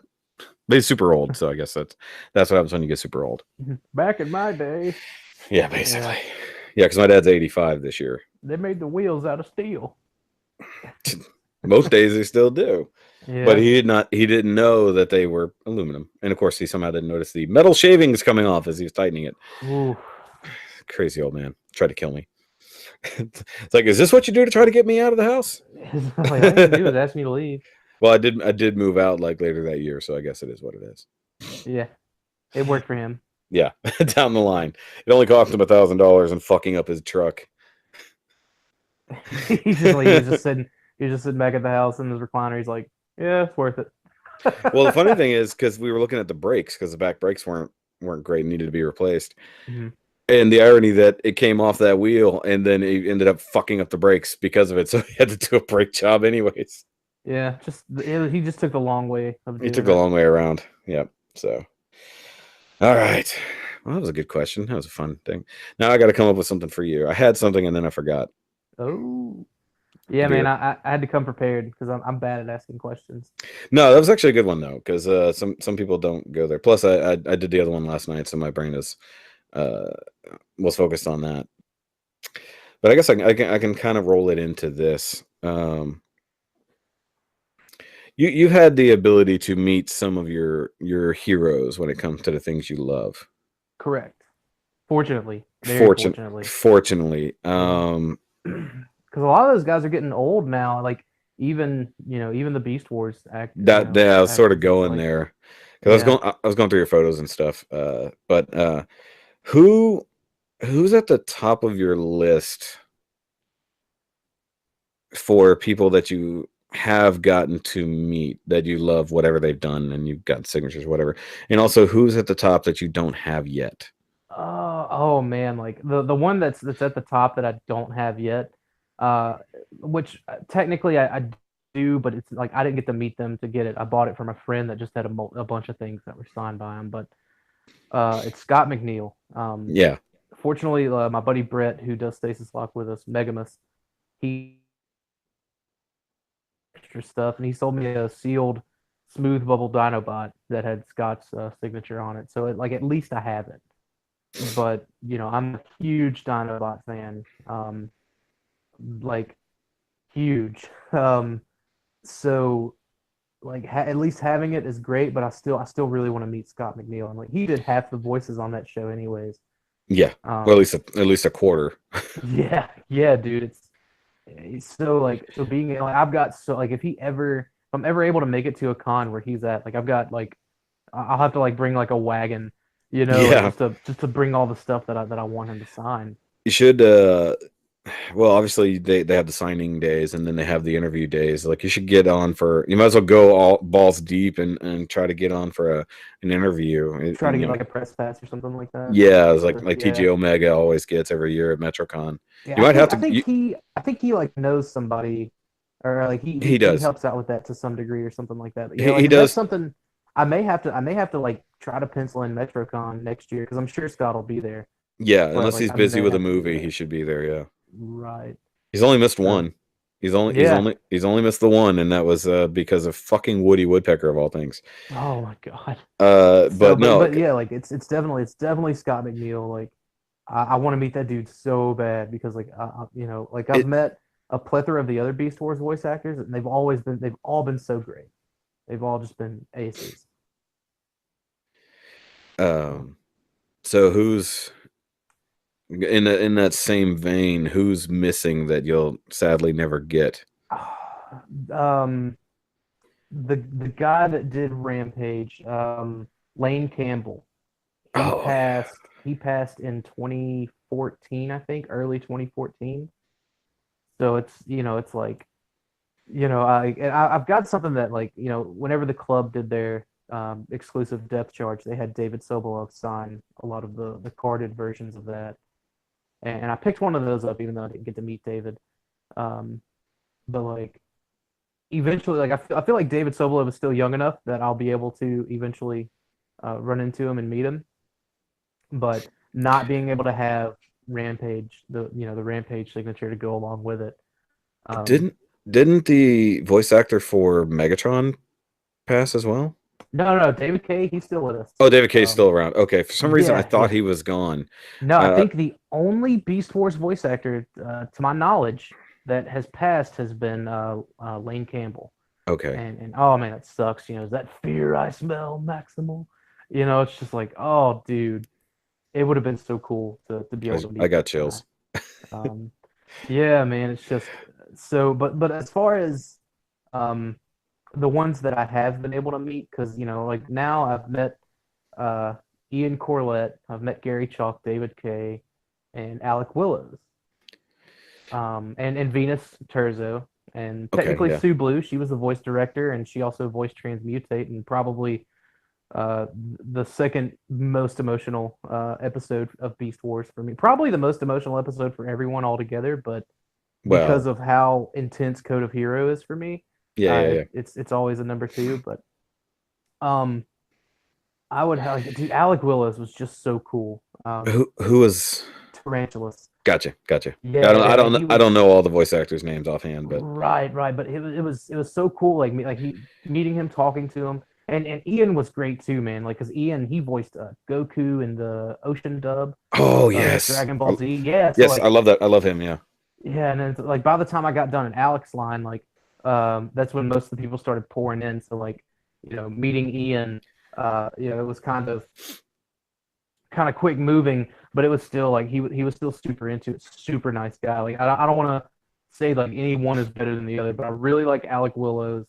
But ultimately, man, like it's Gary Chalk. Like Gary Chalk is so down to earth. The very first time I met him was in 2012 at BotCon, and that was the one that was in Dallas. And he was kind of talking to some people, and I was just kind of standing by, and I was going to wait for him to finish because you don't want to be that guy that comes and interrupts, right? Exactly. And I was going to be like, thanks for being so awesome, basically. And I was like, well, I'll wait because Gary's a long-winded dude. He's really cool. And he'll talk to you for hours. And he's very knowledgeable too. So after I was like, whatever, I'm gonna go catch a smoke, and then I'm gonna, I'll come back and find him. Well, I'm outside smoke. I probably took 2 or 3 puffs, and this guy comes walking up. He's like, "Hey, do you have a light?" And I was like, "Why does that sound like my fucking childhood hero?" And I look over and it's Gary Chalk, and I was like, "Oh, dude!" Absolutely. So it was like I got to smoke a cigarette with Gary Chalk, and like we got to shoot the breeze, and he was an awesome guy. Fast forward to Little Rock Comic Con in 2017, I think. Yeah, I think it was last year. I talked my buddy Mike, who runs that show. I was like, "Dude, get Gary Chalk. I'll split him with you." And he was like, "Okay, cool." And so, dude, I got to pick him up from the airport, and no shit. Oh yeah, dude, it was so awesome. It was him and his assistant Candace. She does great artwork, by the way. She does a lot of like pencil artwork. Like if you ever get the chance to check her out, Candace Santora. Just like you can Google her, you can Facebook her. She's got a bunch of just and it's like I've never seen someone like draw with a pencil that looks like the show. Nice. Like that's how good she is. But I used to be that good. Oh, dude, she's unnaturally good at drawing and into doing this. But anyway, so I got to pick him up from the airport. We got to hang out, and I think we all went and had dinner that night, or maybe it was the night after. I can't remember, but like hanging out with him at the at the hotel, and all throughout the weekend, I got to sit by those two at their table, and just shooting the breeze, like talking it up, man. It was awesome. It was so awesome just how cool Gary was with all that. And I got to actually bring all of my Optimus Primals. I had a big display set up. Yeah, because in my DTOF. Didn't you say that you were like the number 2 person who got your MP Primal signed? I was the second person to ever get my MP Primal signed, or to get an MP Primal signed. Yeah. His assistant was the first. So I got to witness those 2 signatures right there. You know what I mean? Like, was that the same Comic-Con at Little Rock, or was that a different one? Yeah, okay. Same day. Yeah. Oh, duh! It came out that year. That makes sense. Yeah, well, it came out like the year prior, 2016 at the end of the year, if I remember correctly. Right. So it was still pretty fresh. So getting to see that, like he even wrote like an awesome note. He's like, I have all of my on my autograph items. I have, I say all, most of them I have them personalized to me. Because like I don't get autographs to resell them. They're for you. Yeah, they're personalized. They mean something for me. Yeah, that's like TJ always gets his stuff for the most part. Right. He was like, Dakota, thanks for an awesome con, and then he signed it. And I was it's your fault he was there. Exactly. So thanks for the ride, bitch. Yeah, pretty much. Yeah, he's like, thanks for picking me up from the airport. But I do have a question about Gary. Okay, go ahead. So in was it season 3 when he went Optimal Optimus, right? And he first had the new form, and before they got out of the cave and Megatron's like making everything collapse and he's talking to the other Maximals while he's protecting them, was that actually Gary doing his best Peter Cullen impression in the moment? Because he started sounding, he purposely started sounding like Peter Cullen. But my question was that Gary doing that? Like, I mean, it would have been him delivering the lines. Like they never had any stand-in actor or anything like that for that. But I don't know if it was necessarily an intentional. Like that, I think would be more. Oh, it was on purpose. You can't miss it when you hear it. He's definitely, because he even tells him to roll out. Yeah, and it could have been they probably Like, yeah, that's one thing I won't know for sure. Actually, what would have been awesome, maybe a little, no, maybe not as expensive back then, but having them both do the same line and then overlay Peter Cullen over his at the same moment, since they were both sharing the same body technically. That would have, yeah, that would have been pretty dope. Which I actually, at that point in time, Peter Cullen, I don't think was that expensive. No, because he wasn't doing anything else. Yeah, because it was Well, he was yeah. doing other voice work, but I not think it was like Transformers Eeyore related. and which also like it maybe would have been expensive because all of that, all the Beast Wars was all done in like Vancouver, where Yeah, and to get a Texas Peter boy up there. Peter would have been in Los Angeles. Yeah, he would have been in Los Angeles Yeah, at the time. but he's from I think Texas. LA is where they did G1 too. Yeah, Ugh. he's got that John Wayne kind of thing Mhm. going on. But yeah, dude, like definitely, it's a real close tie between Gary and Alec. But like Venus is great too. Venus is so awesome. She's like the older sister. You know, Yeah. she's kind of like she's like very fun, very sweet woman. Now that I think about it, did you get did you get Gorira or no?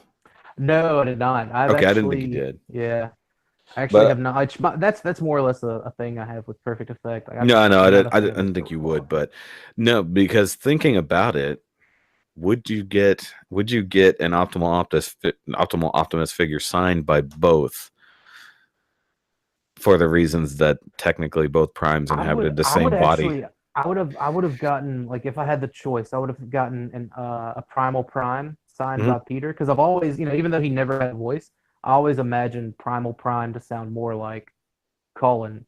That makes And sense. Is that the original design idea? no, that was the repaint that came out in Beast Machines, but Oh, that one. Yeah, the yeah, yeah, deal yeah. like the deal in fiction, it was all comic book stuff. Was That one. Yeah, I know which one you meant, where he's yeah, actually reborn technically the as. Vok like copied his spark and used Yeah, I the suit remember that that Quick now. Strike had. Yeah, so I do have a question related to all this, though, okay. and it's technically personal.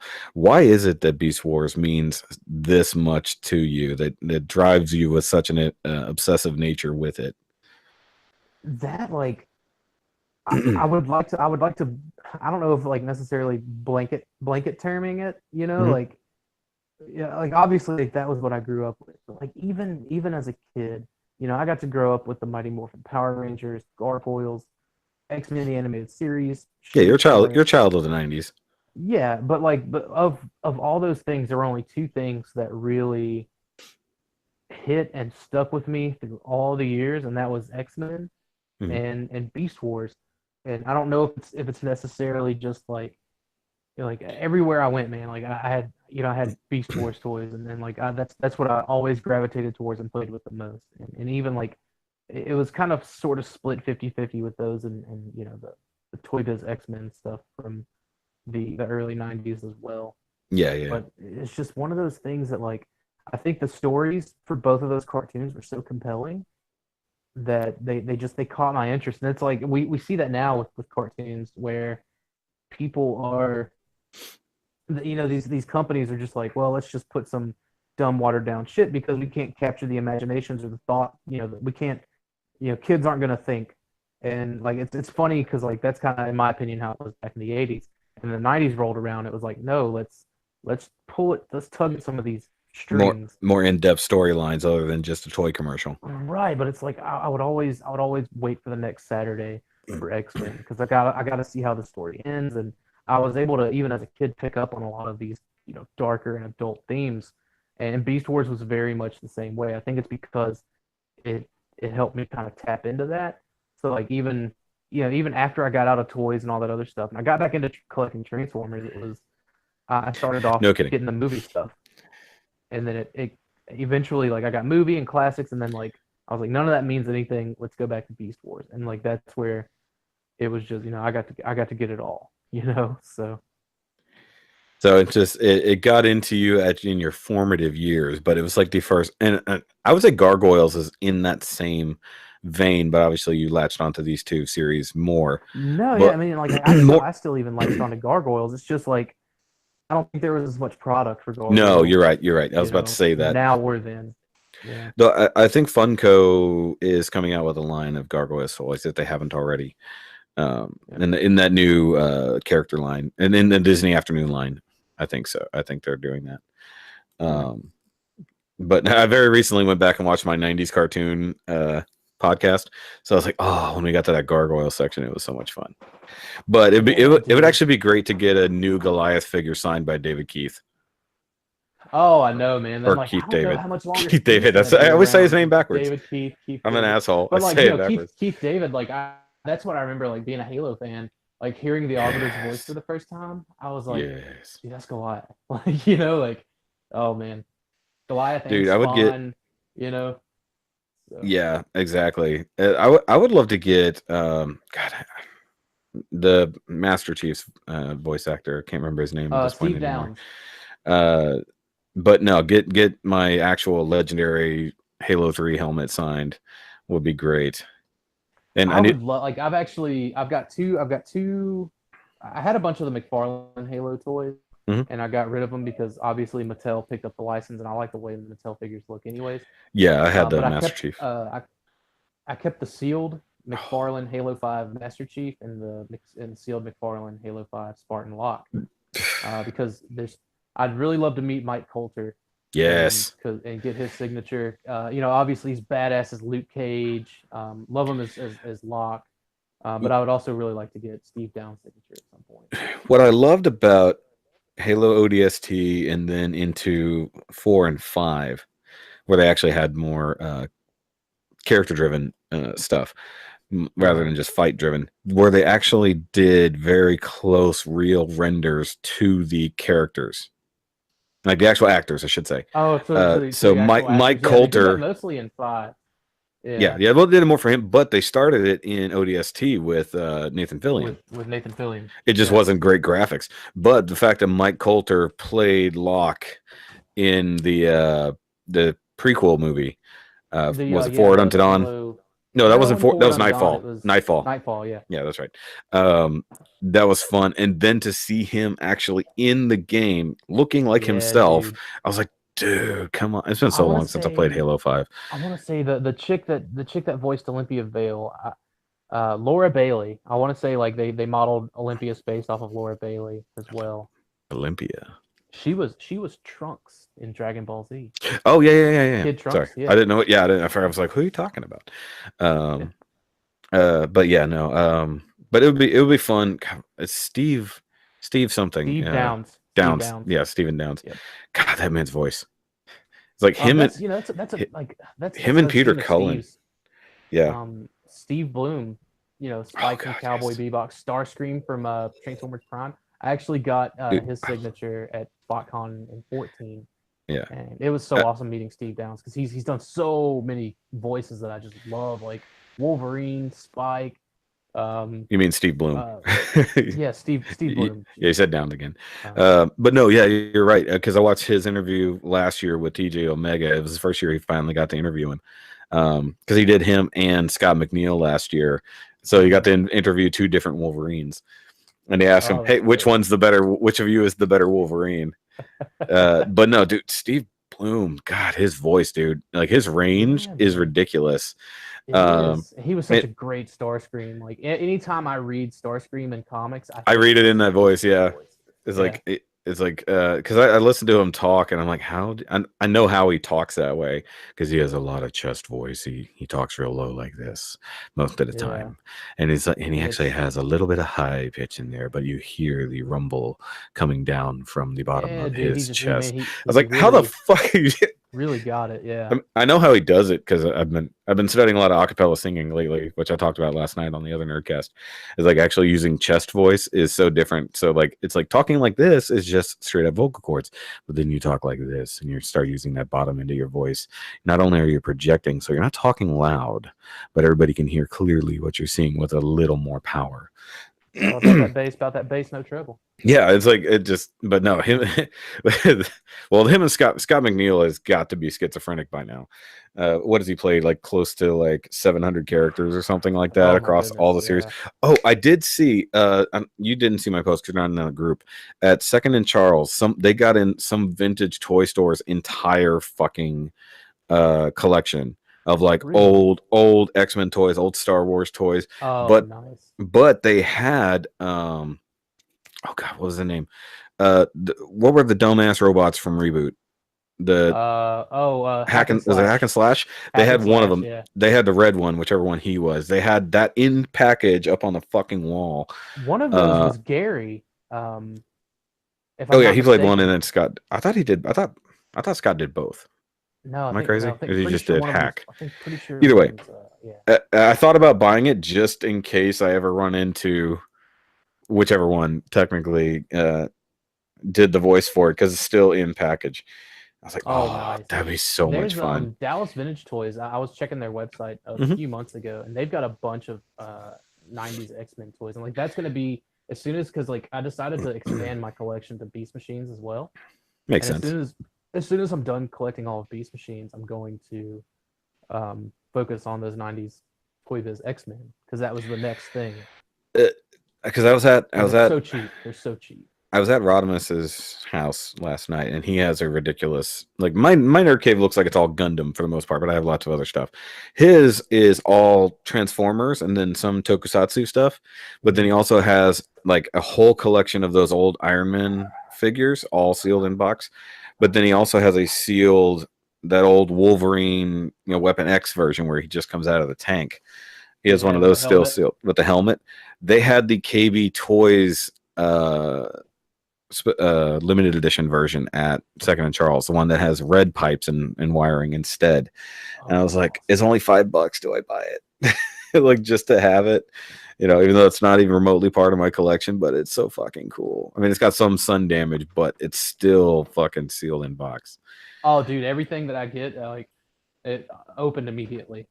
Yeah, well, you're not well, with the exception of when you buy 4 of one thing stays sealed right, in box, doesn't it? That's like a lot of that is to there's the reason to to get it autographed.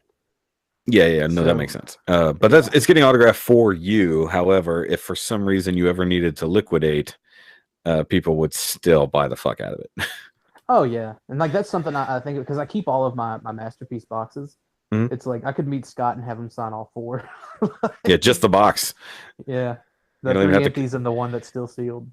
Yeah, because this year, whatever he's doing, or even rolling into next year, once people all have Dinobot, that's all he's going to be signing next year. Oh yeah, it's like, sign my masterpiece Dinobot. Okay, now sign it with this line.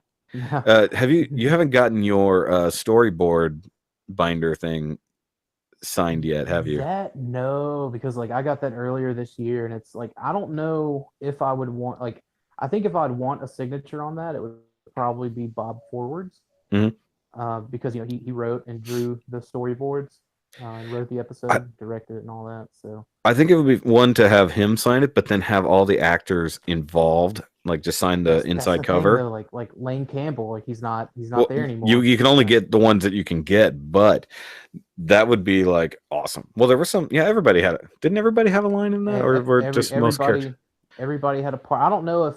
I don't think they all had lines, but they were all there. Yeah, they were all there. But Scott McNeil just did all the screams for whoever wasn't technically voicing anything. Right.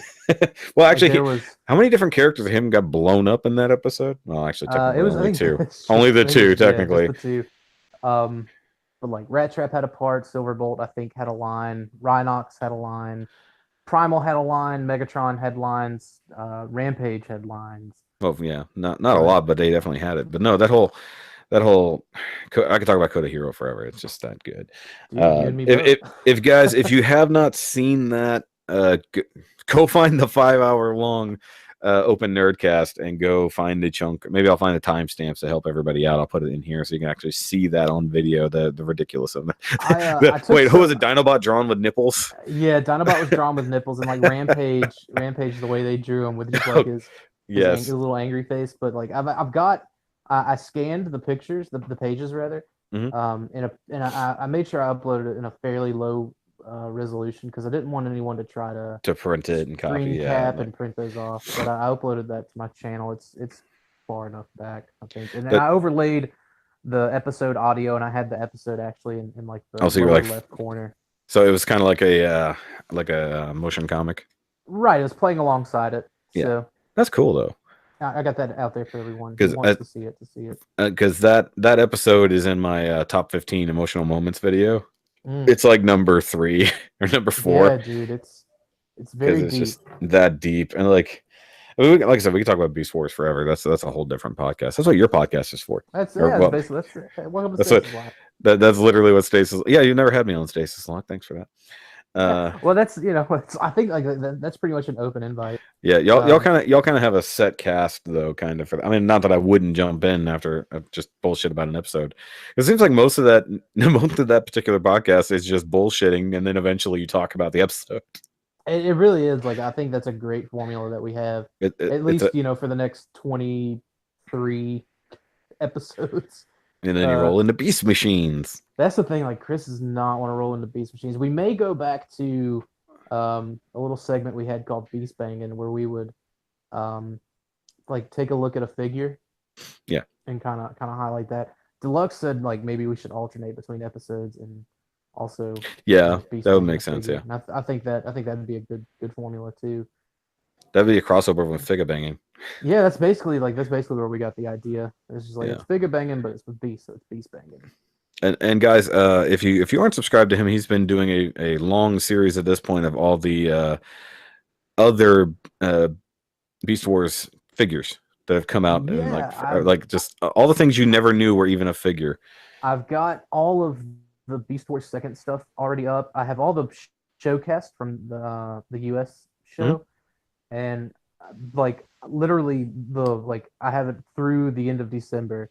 Will be like the final actual Beast Wars figure. Everything except the two that I still have sealed, which are extremely rare, and they're gonna still stay that way for a little bit. I will open them at some point and give them a review, but it won't be anytime soon. Yeah, and then I've but we also just need more shameless plugs. right. More shameless plugs. Go watch your shit, guys. Beast Wars Neo, I think I'll tackle that next year, and Beast Machines I'll tackle next year. So it's coming down to the wire. Yeah, there's some pretty iffy toys in the Beast Machines line. It is. It really there's some pretty epic ones, but there's some very iffy. All of them. Like I don't know if I can bring myself to buy all of the Beast Machines toys like I did Beast Wars, but we'll see. Yeah, that Silverbolt, the Silverbolt figure. Actually, loved the Silverbolt figure. Really? I reviewed the Japanese one not too long ago. Okay, hey, to each their own. A little more color accurate, so but it's a fun mold. So. Yeah. All right, so we'll take a break for a second. At least on your end, guys, we'll take a break. We may not necessarily take a real break, but there's a good commercial break there. That was a good discussion. And we'll be right because I always ask, like when my buddy Eric, I asked him why Starscream is his favorite, because he is obsessed with Starscream, especially G1 Starscream, and he loves his nature. Like just the way he is, that weird kind of always like ladder climbing, always fucking. Maybe the backstabbing part's not necessarily part of it, but like right, he's the ambition. He's always true to himself, and he's always false to Megatron. So it's like it's like that's a great figure, even to the fact, of course, he rolled into Beast Wars, but I would have loved to see. I mean, they were already hitting too many G1 buttons for some people, but it would have been funny to see other ways for more G1 characters to come in minor roles like that. Yeah, which I think they did really good, in my opinion, keeping it as small as they did. Yeah, like they brought in Ravage, an upgraded version of Ravage. What I find really strange about that is, okay, so obviously everything that happened in G1 has already technically happened. We know where it went. We know who moved on, who didn't. Right. So like, okay, so that really lets us know Ravage survived everything and even kept going for like God knows how many more hundreds or even it was 300 years. 300 years, yep. I thought it was more than that, but nope. It was the confusion of the transwarp where it's just that was really messing with how much time had technically gone by. Like it was between the transwarp and but like Black Arachnia said it early on in season 1 that it was this happened 300 years ago. Yeah, or this culminated 300 years ago. And the fact that that technically the Great War as it went on for fucking ever, but it was only 300 years ago, so to speak. Right, but you got to think like it ended in 2005, 2006. So they're in the year 2300. which a lot of time a lot of things can go on in 300 years. And Whenever you look at a history that's like 4 million years old or more, it's like, okay. So, the funny thing is this could actually be a whole topic in and of itself, and maybe if it goes further, because this is all technically shit I would cut. But the idea that they could have had a side series of them in their actual original timeline, like where they are, their time, their 2300, whatever year that was, 2306, and obviously we see Cybertron in Beast Machines. I was gonna say they call that Beast Machines. But no, I mean that's what happens post Beast Wars technically. But let's see. But assuming that Transformers and humans continued to have some sort of relationship for the next couple hundred years, but we were only focusing on what was happening with the races on Cybertron specifically, and we know that there's other mechanical races out there. There's other alien type species and stuff, but like an actual series that covered like, okay, this shit is happening on ancient Earth. What's going on with these same things, but in their own timeline? It's cool that you do kind of bring that up. Beast Wars second, which in my opinion fits within the same continuity because it takes place at like a current time. The planet that they end up landing on is called Planet Gaia, which is Earth, and there's no life there. Everything's like there's technology, but everything has like you got like overgrown like weeds on everything, like on all these computers, and the Destrons they scan. They're like, let's scan the most powerful forms that were ever like on this planet. So like Galvatron goes through the history and he sees history of like tanks and dragons, and so he scans something like that, and Megastorm scans a tank, and the Dirge and Thrust and Starscream and BB all scan various jets and bombers. So theoretically the human race is gone in that years. And so then like Beast Wars Neo kind of takes some place shortly after the events of Beast Wars second, and it's also like, but they don't really interact that much with Planet Gaia. And I don't want to spoil anything that happens in Beast Wars second. You can go watch that actually all translated on Karyudo Fan Sub's YouTube page. I probably won't. If I'm honest, dude, it's cool though. Like it's a lot. It's more fun and kind of cartoony, and I like that. Yeah, because it's laid back like that. Because it's not quite similar, but it's similar to like the Armada era, right? Or is it animation wise? Animation wise, it's all cell animated. It's probably more similar to something like Thundercats or. Oh, okay. I was thinking it was closer to. Wait, am I thinking Armada or am I thinking the other one? What's the one before Armada? Energon. Energon was CG. Like CG and cell animation. Yeah, Energon was. Yeah. But no. Beast Wars. It's all cell animation. It's 100%. Okay. And same with Neo. Neo's the same way. But but that's the weird part is that obviously the Japanese continuity, quote unquote. Right. Well, and but the fact that they had to put those together so fast because like people wanted more Beast Wars in Japan. Yeah. And they couldn't wait to get the second season ported over. Like they had to put something out. I'm assuming there was a Japanese dub for it. The original Beast Wars. Yeah, they had that, and that's the deal. Like this, like Beast Wars, kind of like happened backwards, where normally, they would port over from Japan, or this is an American/Canadian series, right? And it ported over, so the Japanese had to port that over, and they had to dub that over. But yeah, they did. I've actually got the entire first season of Beast Wars on Japanese Laserdisc. Don't have a Laserdisc player, but I got the first season on Laserdisc. So if I leave this in, guys, or I leave it as an extra, this is the concept of a collector. That has something to do with it. Mine want it. Yep. And that's how it is. This is a real collector, guys. Comics, like I've got a set of Beast Wars postcards that were exclusive to like BotCon 2002. Like they're in the mail right now. Nice. It's all kinds of crazy stuff. That's funny. That's a lot of funny. Yep. All right, so I'll put that in as an extra, like as a whole separate little chunk, just for fun.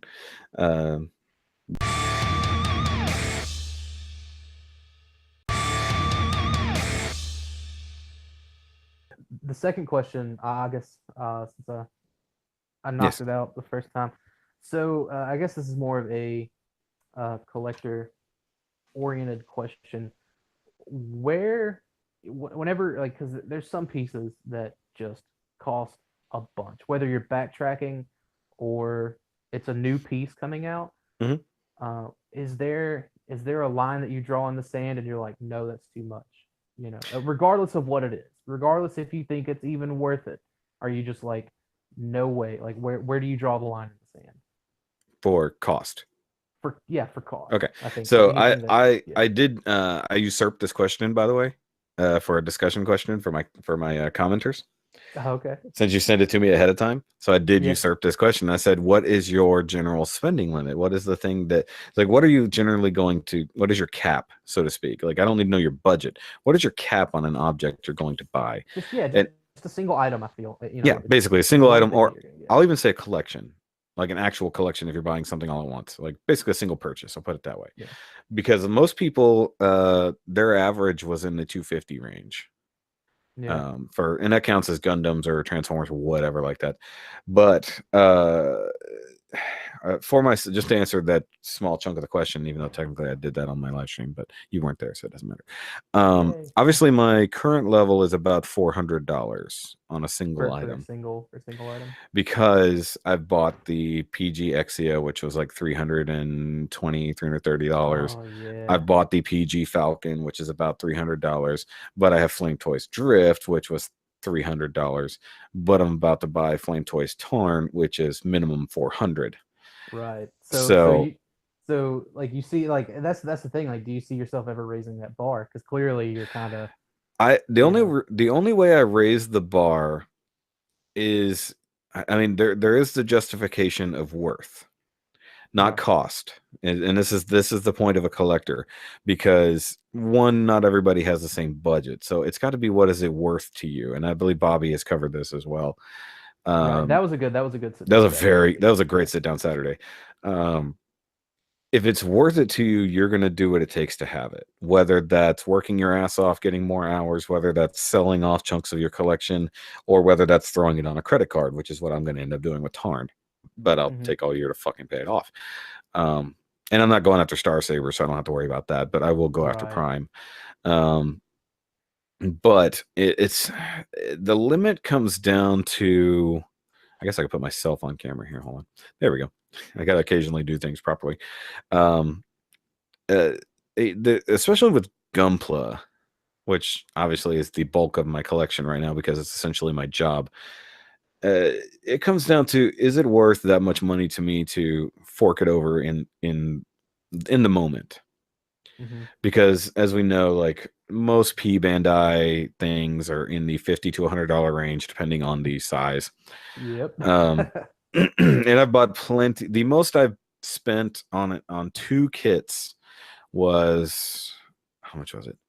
$280 between two kits. And those were just MGs. Yeah. And those are the two. That was Toggies 2 and 3. I was gonna say, yeah. I can't they remember were how much I spent on three, they were but I want to say 130. They were like 139 a piece for Toggies 2 and 3. No, I'm sorry. that's crazy. No. Not, that wasn't Talkies. Talkies was only 110. It was the two Banshee Norns. It was Oh, okay, yeah, it was yeah. I was gonna say Banshee. I still need to get Toggies too. Yeah, Banshee Norn and Banshee Norn Final Battle were $138 a piece. From Gundam Planet, mind you, that's American retail. So if you could get it for somebody who has access on overseas or blah blah blah, you get it a lot cheaper. I don't want to need to hear about it. Fuck you. This is what I paid. We get it.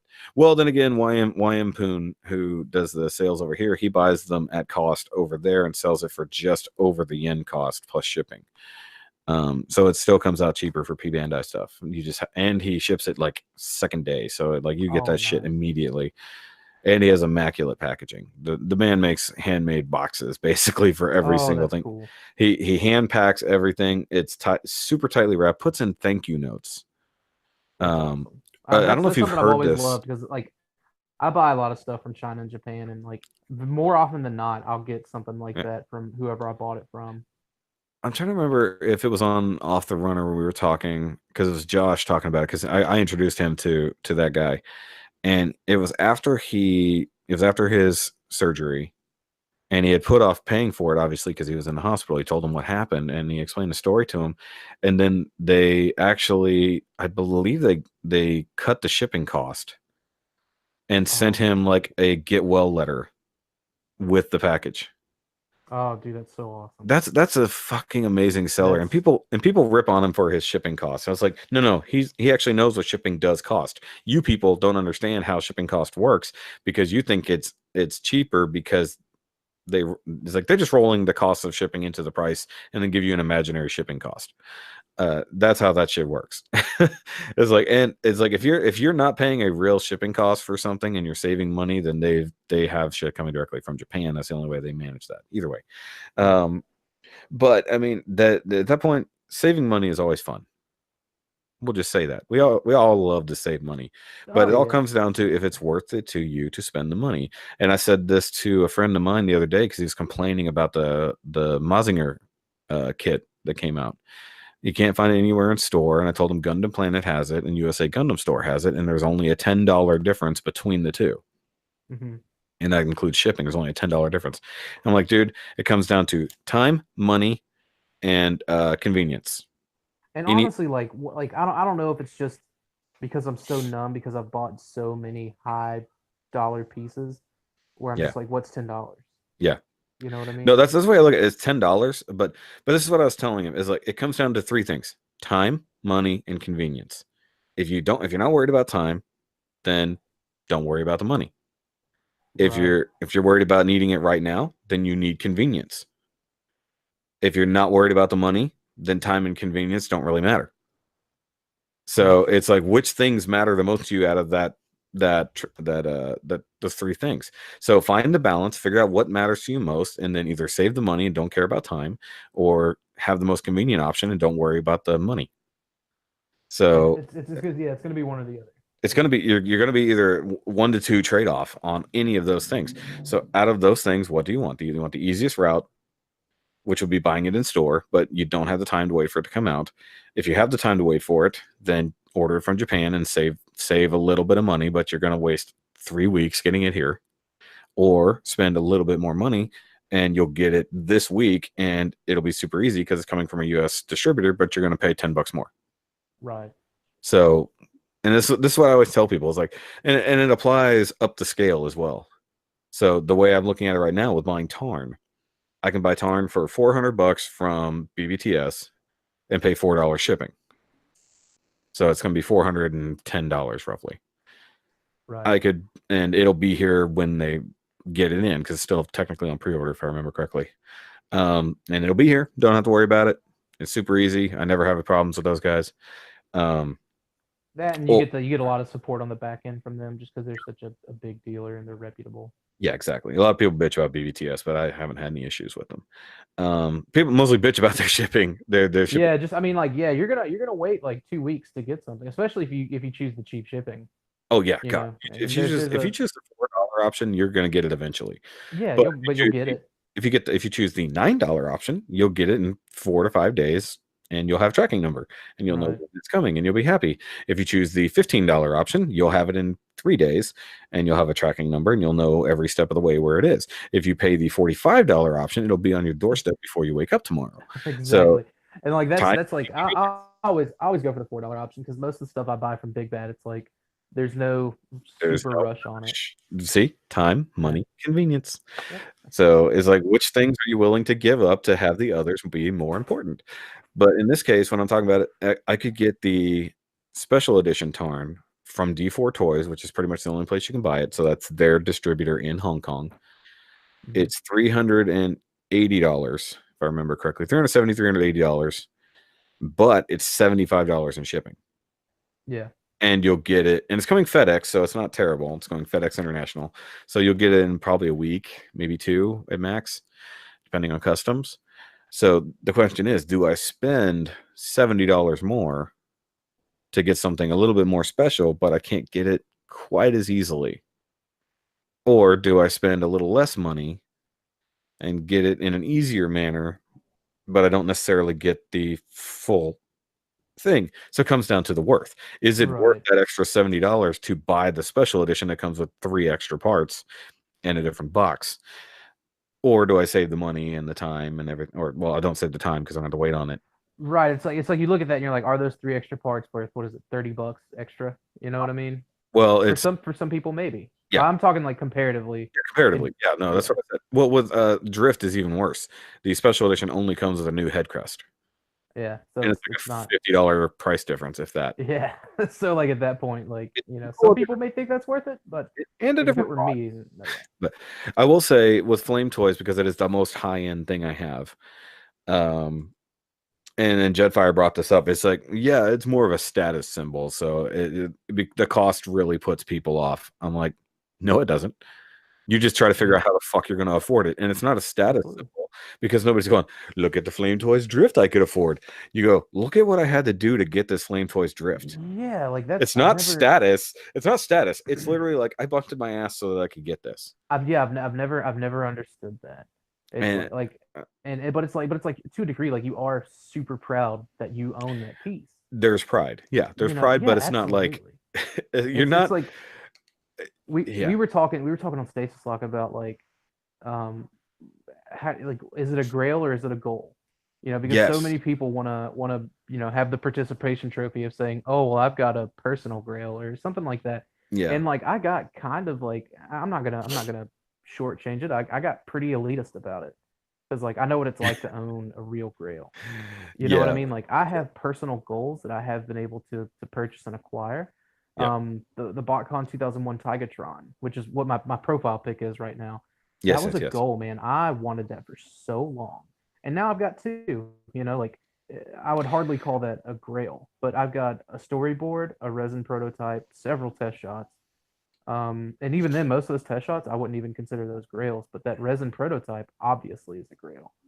The storyboard, obviously a grail, and like to have that, like I had to work around everything. I had to sell some stuff. I had to work some overtime. You're right. Yeah. It's crazy. The goal versus grail ideal is right because a lot of people treat a grail as this is the ultimate thing that I need to acquire. But a lot of people that treat it as though it is like, well, in some cases, if it's a super rare item, like, I don't know, a fucking one of a kind storyboard, then that is absolutely a real grail. But if it's just a super expensive figure that's not exactly limited, that is a goal. Yeah, this is like, the thing that I need to earn. Like I want to get the Flames Toys Shattered Glass Drift, but I wouldn't consider that a grail. They do have the special edition of that too. Yeah, it's expensive, but I would definitely consider that a goal. Or how those they had those $2,000 statues of like the Megatron and the Optimus Primal. Now, if they did one of those for Dinobot, I would consider that a goal. And I'd be honest, I'm not going to say that's exactly Hot what Toys. I paid for that storyboard, but I would what I would pay for that statue would have been more than I paid for the storyboard. Yeah, that Hot Toys Megatron was $3,000, wasn't it? The big one with the light up. No, I'm talking like the Beast Wars Megatron. That's what I'm talking about. Yeah, the Beast Wars Megatron, that one they showed off like 2 years ago. No, I think it was only 1,000. Oh, I thought it was like 3. No, I'm thinking of those huge new ones that they've showed off at TFCon. Big ass statues, yeah. Yeah, no, the Megatron is, but it is Hot Toys, right? Yeah. These are. I don't know if it's Hot Toys or Sideshow. It's one of them. I just consider them the same, honestly. Yeah, I mean, anyone who makes statues at the same company. But like if they did a Dinobot, and those are big ass statues. Don't get me wrong; they're not like those, 10-foot tall statues or whatever. But yeah, like I would bust my ass, save the money for it, but I would never say, oh, this potential statue that I want, like I would never call it a grail. I'd be like, this is just a goal, and it's a really sweet standalone piece. Actually, it's Prime 1. Is it Prime 1? Okay. According to this thing, it is. Yeah, so it's the same thing with the Optimal. Or I'm sorry, just the Optimus. Yeah, I thought they were I thought it was Hot Toys. Maybe I'm thinking it wasn't. It's Prime 1, which is their version basically, but it's a statue. Yeah. Oh, I didn't look at the cost. Hold on, give me a second. Wait, no, this is Sideshow. Hold on. Sideshow maybe distributes it, like because like Sideshow puts out Hot Toys stuff too. Yeah, of course. Oh, hold on, it's on the wrong. It searched the right thing and then went backwards because it's retarded. I want to say Big Bad. Yeah, it is. You're right. It's distributed by Sideshow. That's what it is. Yeah. It's 1,200. Yeah. Well, yeah. Either way. It's hyper realistic and beautiful and accurate at the same time. Right. And But if it's a someone if goal. they Like you did said, if they it's not a did grail.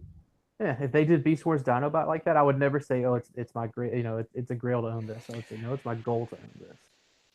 And like I Prime 1 did, man, also I probably put a sour taste in some people's mouths, but like that's the deal though, man. Like, and that's like there's some actual holy grails out there that I have no interest in owning, like the G1 Unicron prototypes. I don't have any interest in those. They're super because it's not cool. your grail. It's not my goal. Grails are personal. I mean, I feel like Grails are personal. I don't think grails are personal. I just don't.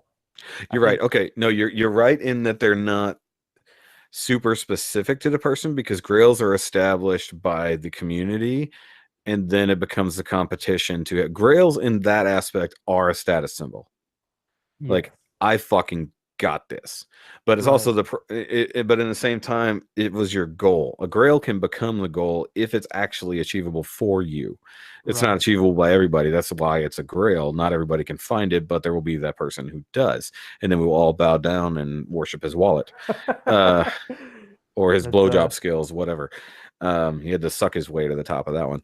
uh man. but in the case of just a very expensive figure, a very expensive statue, Yeah, you're either going it's to go into debt or you're going to work your ass off to make it. One way, you're absolutely. going to go into physical debt, mental debt, or But it's like financial debt. you have just as fair a shake as anyone else at Yeah, getting it. it's not Like rare. for It's for just a the thing. for the items that I do have, those were all completely circumstantial. I just so happened to know the right person, and that's how I got them. It was never like everything that I bought. Like I say everything. The Grail pieces that I do have were all done private, closed door, non-public deals, and I think that's how most Grails are acquired is through Yeah, that manner. a lot of backdoor things or knowing people at auctions, and Right. you maneuver things so that it ends up in your possession. You don't necessarily find it in Kind a of. Well, fucking store and go buy it. it's funny. It's yeah, like it's not even necessarily you maneuver things. It's just you happen to be Here, at here, the here right spot at the right time. here's the term social lubrication. There you go. Lube it up. You lube its way to you, Yeah. whether that's by wallet or knowing the right people. But there is the case of there's legitimate grails out there in the world, something that's super rare that nobody even knows is still on a shelf somewhere, and you fucking Absolutely. walk into a store and then boom, there it is. Yeah. But that Or potentially, it's in someone's basement and they have like 500 of them. exactly, you're right. Yeah. You never know. But You yeah, never know at that when point, a it's right. it's a rare by circumstance, not rare by production. He's got You never 500 yeah. of them. You never know whenever a grail ends up becoming common, common piece. Yeah, or the fact that a common piece can become a grail by signature, or by a common piece can become a grail by circumstance as well. Yeah, I feel like that's true too. If you were the only person who ever got something signed by somebody before they passed away, uh, that one thing has now become a grail for everybody because holy shit, that you're the only one who has that. It's the only thing that exists, you Right. know. But that's by circumstance. But yeah, no, you're right, and it's just like, and it's something that and I've talked about it the same as Bobby did. I piggybacked on his discussion, or is this sit down Saturday? I was like, is it worth it to you to find a way to have it? What are you gonna do to do it? I mean, the cost, you can find a way to eat the cost of something one way Yeah. or the other. I don't care if you're flipping burgers or you're a dispatch manager for a major international corporation. Um, either way, you can find the way. You and I don't even have remotely the same budget, but I can still find a way to buy some of the same shit you do. Absolutely. And it's just, what am I willing to do to get it? And that comes, Right. and that also comes down to time, money, and convenience. Right. And a lot of that, like, a lot of people were just like, a lot of people were, like, oh, like a lot of people told me, oh, you must be rich because I bought 4 Dinobots. Now, of course, I You technically did buy bought them. 3 and got the 4th one free. Yeah. If you go by U.S. retail dollars, I just shopped smarter for my Dinobots is all that Yeah, happened. you hit a deal. You didn't just drop full price on those. Yeah. Right, but a lot of that is also like, I look at a lot of people that are saying that, and they went out and bought all 5 waves of Titans Returns, and I was like, Same do you know the money. difference between you and me? is all that money you spent on all 5 waves of, small boys, deluxes, Voyagers, and leaders, is that everything you And spent Titans. right there, that's what paid for those 4 Dinobots. And I didn't end up with any of those. You got 50 toys, but, not necessarily 50 toys, but, you got 30 however many toys. Basically. But I got 4. No, you're right. But it's value over cost. right, and it's like Dinobot was more valuable to you. A lot of people didn't understand that, and that's like I see that a lot with people who just like, no way I'm going to pay, X amount of dollars for a certain piece, and I was like, well, you can if you just figure out, like, if you want it more than you want some stuff that you're going to eventually sell for half the price that you bought at retail. Yeah, you'll find a way, and I see that so much. Like I just recently bought a Generations Tankor, the Beast Machines one. For like $12, and that's shipped. So whoever paid, $17 for that, and then they also had to pay the $5 or $6 to ship it to me. Like they just lost $10. They lost money on it, or because one thing I always say is that things are only as valuable as people say they are. Yeah. And if the cost, quote unquote, is assigned to it only because people tell you it is, then you need to stop listening to those people, because that's not how much it costs. That's how much they value it. Right. And that's a different. And I learned that listening to John Clay Wolf on the radio when it comes to selling and buying cars. People are always confused about their value of their car when they're trying to sell it. So everybody wants $5,000 to $10,000 more than their car is worth. Right. So for them, it's going to cost you $5,000 more than it's actually valued at. And he deals in value, not in cost. Because even he's like, he's buying it for what the fair market value is on that vehicle. That's what he says every time. Fair market value. This is how it's worth. This is what, not Kelly Blue Book or Kelly Blue Balls, as he calls it. Kelly Blue. And more people who don't know how the world works need to listen to him, at least for like a couple Saturdays, even if they don't care about cars. The way he talks about money and the way he talks about resale, it can be applied. It can be applied to anything, anything you're selling on secondary market. Like, say I wanted to turn around and sell my Halo Xboxes. Mm-hmm. I really wouldn't be expected to get even what I paid for them. Oh no, and it's funny how that works. Yeah, with gaming systems, but that's a whole nother thing. But the whole point is, it's not worth the system; it's worth the collector's value of it, because they are, I've got the Halo 3, I've got the Halo 4, I've got the Halo Reach, I've got the Halo 5. So if it's worth it to you as a collector to buy it for X amount of dollars versus its actual value, sure. Yeah. But if you can't see the value in spending that and you can find a deal, go for it. But otherwise, I also think a lot that has to do with like supply versus demand. It is supply and demand. And how many are out there? How many people are selling it? How many people actually want it? Yeah, and if you're in a saturated market for certain things, then you're never going to get your value out of it. Right. That's like I use this as an example. Like I've got the BotCon 97 set, which is Fractal and Pack Rat. And I think as a set, they only made like 500 of those, and I think there were like 100 extra Pack Rats. Yeah. But it's like you can still find it fairly cheap. I wouldn't say it's cheap, but compared to other exclusives and older things, it's fairly cheap. Is there a TV on in your house? Do what? Is there a TV on in your house? There is. Did I get too close to it? No, I couldn't tell if I was hearing yours or mine. That's why I was asking. I think it may have been mine. It's probably yours, because my microphone is stupid powerful, but sometimes I can hear what the wife is watching. I couldn't hear yours, for what it's worth, but okay, if you can't, then it's on your side. Okay. Having that set, like, I wouldn't, I would probably be able to get rid of it for what I paid for it. Yeah. But like, it's worth at least. Whoever got it's worth the cost that you paid for it. Yeah, whoever got it back in 97, they're the ones that made the real profit on it. They paid probably of course $50-$60 for it, and it's 5 times, worth 5 times that now. So I relate that to a current problem. where Planet X has finally listened to the fucking consumers and have reprinted Neptune, which is their sludge. They're only making 500 units, and they're only going to be sent to certain online retailers. Well, it's funny you mentioned that.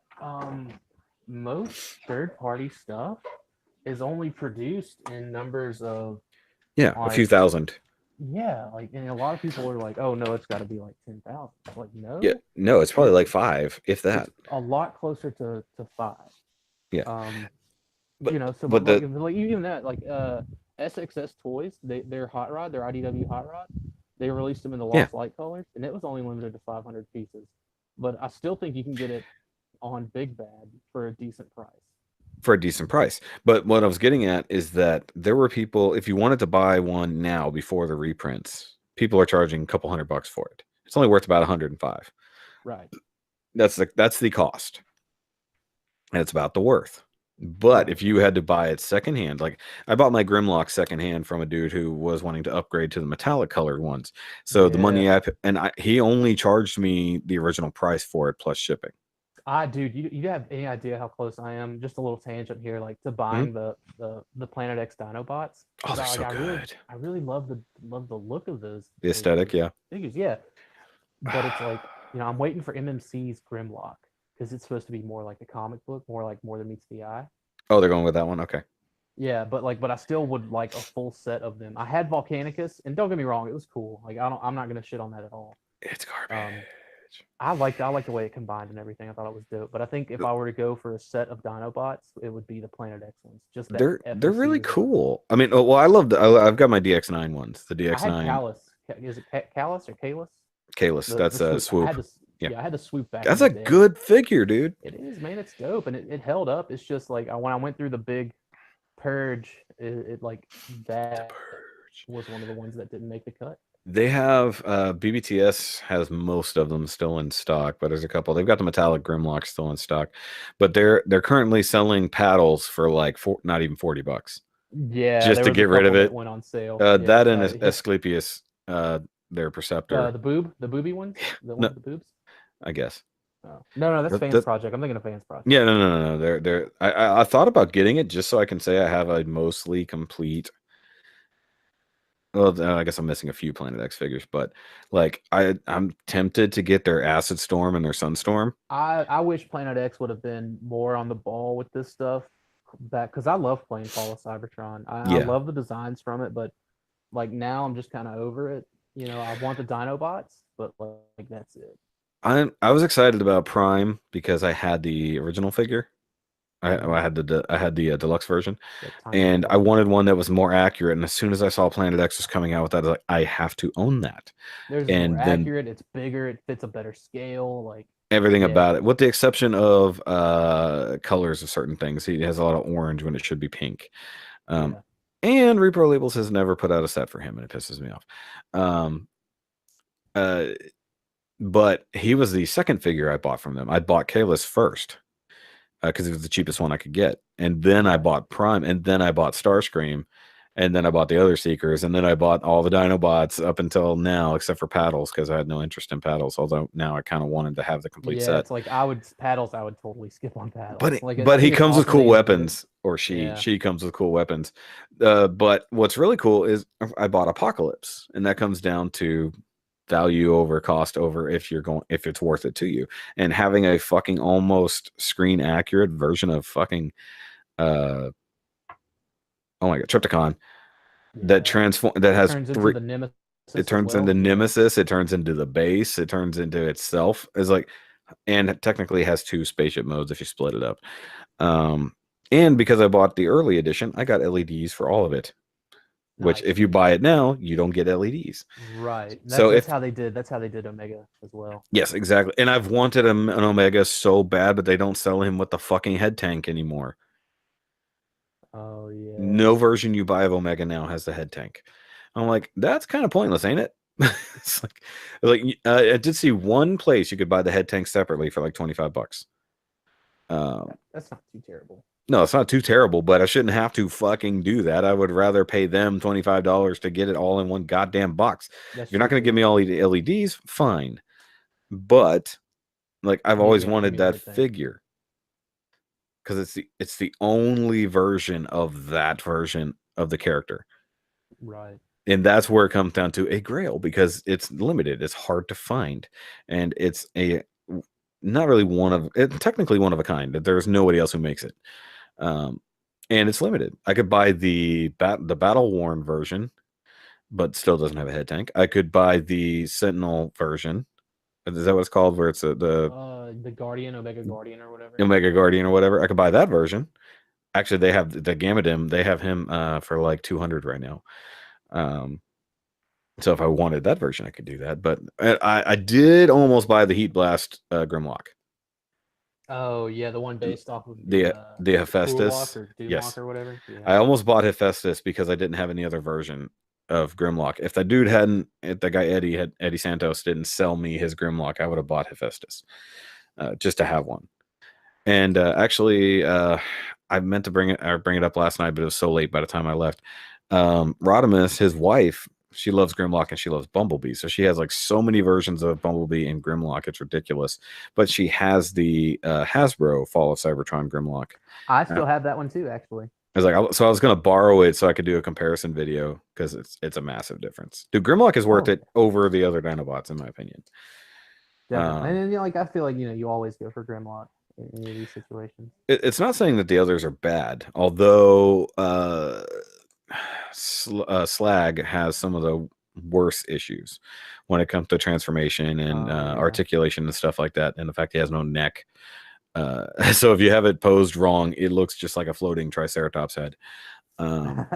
It's because there's a big gap between his head and the rest of his body. If you don't put the frill flaps in the right spot. But no, I love the Planet X dinos, and they're worth it to wait. So this was like, I'm either going to pay out the ass. Once again, we're going back to it, and we're going to wrap up on this. Going back to it, I've waited so that I didn't have to spend an assload of money so that I can conveniently get it. Right. And it's but like, now, that's the gamble. But now it comes down to if I get it in time. Because it's on pre-order for like next month. So I was like, fuck, I gotta hope nobody notices. Because that's one thing, almost nobody goes to the Planet X tab, and they've got Death Source coming out, and they've got Ratchet and they got Sideswipe and Ironhide coming out next year. Supposedly. That's Ratchet and Ironhide. I thought it was Ratchet and Sideswipe. They had a car, not just. Well, I guess technically Ratchet and Ironhide are going to be the same mold. Oh, I didn't know they had. Yeah, they did Sideswipe. Yeah, they did Sideswipe. Ooh, that's tempting. That's super tempting because I loved his design in that game. I'm waiting for Bumblebee and I'll Cliff be Jumper. honest, dude. The deluxe, the FOC or the War for Cybertron Deluxe B for Generations. Yeah, just get that one. Like, well, I had Cliff Jumper. I had Cliff Jumper, and I gave all my Transformers away to my friend's kids because I was just depressed and wanted to get rid of everything. But I had that, and that's why I even had the not Bruticus. Yeah. The Autobot version of Bruticus. I had that whole combiner, and I sold it or gave it to my buddy with his kid. And I had to get those individually. I didn't get a set. I had to buy those fuckers individually. Yeah, they only came carded, which sucks. Yeah, but I mean, it was a cool set. It was fun to have, especially because Bruticus was great. Now, what we really have to wait for, and mind you, it's almost a decade late. Are they going to give us the Fall of Cybertron Bruticus? Yeah, done up properly as it in chug scale. Yeah, I think that would be so fucking awesome. There's always a possibility. I think they keep making more money and they keep producing new things. I don't know why they went for Death Source when I guess they must have seen that other people were doing it and went, that's the one thing we're going to branch out on, and we're going to make Death Source, because even their Insecticons are pretty good.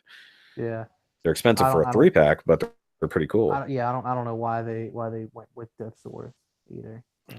Just branching out. I'm surprised they don't have a Hot Rod, because it was like the year of Hot Rod last year. Oh yeah. Or actually, it was technically earlier this year. Still waiting on Fan Toys. Yeah, I think that one. Yeah, that one's almost out. We're still waiting on that one, but I'll probably get that. Either way, we're like way down on this rabbit hole here on cost and everything like that. But that's the point. As you brought it up, we all have our limits. We all have our things, but it's whether or not you're willing to work for it, and it's whether or not it's a grail, which is generally unachievable, or it's a goal that you're going to set for yourself and you're going to make happen. Right. It's your money, kids. Figure out how you're going to spend it and how you're going to earn it. That's what it boils down to. Mm-hmm. And what? Oh, and be at least a little bit smart with your money. Don't be like Shoky and spend way too much money all at once when you get your hours cut at work. Oh man, that's happened more times than I can count. I think that just comes along with the territory. It was just bad timing. It was I had spending the money and then had my hours cut, and I had pre-orders, and I'm like, fuck, like everything all at once.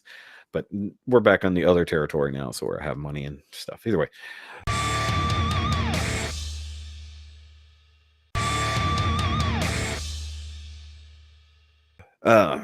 All right, my turn, I guess. We're gonna wrap this up as fast as we can because I got to get out of here before 7 so I can catch Doctor Who. Oh yeah, and it's I gotta make tacos. So. And you got to make tacos. I gotta make pierogies and pork chops. Yay, pierogies. You had me at pork chops. Okay. I had a question and then I sort of rolled it into that other question about Beast Wars. So now I got to think of something slightly different. It's like I kind of rolled into that extra question with the personal one. So I got plus that was actually a pretty in-depth topic there. Yeah, that ended up being pretty good. Yeah, and then in fact I've talked about it twice today. It's impressive. Because I even mentioned it in the live stream. I was like, you brought it up, so odds are it's going to be in the Nerdcast along with this down the line. I should give you the question that I gave to Deluxe. Well, what was Deluxe's question? Your house is on fire and you can only save my god, a DTOF's worth of shit. Don't give me that fucking question. And which like I pack things at because a DTOF like Deluxe does, so I can get out with a lot. Exactly, that's what I was getting at. But I said a reasonable. You can have a reasonable amount of stuff in a DTOF. No, that's a fun question for people who have massive collections. Like for me, whenever we reversed it, it didn't really affect me much. I guess it's a.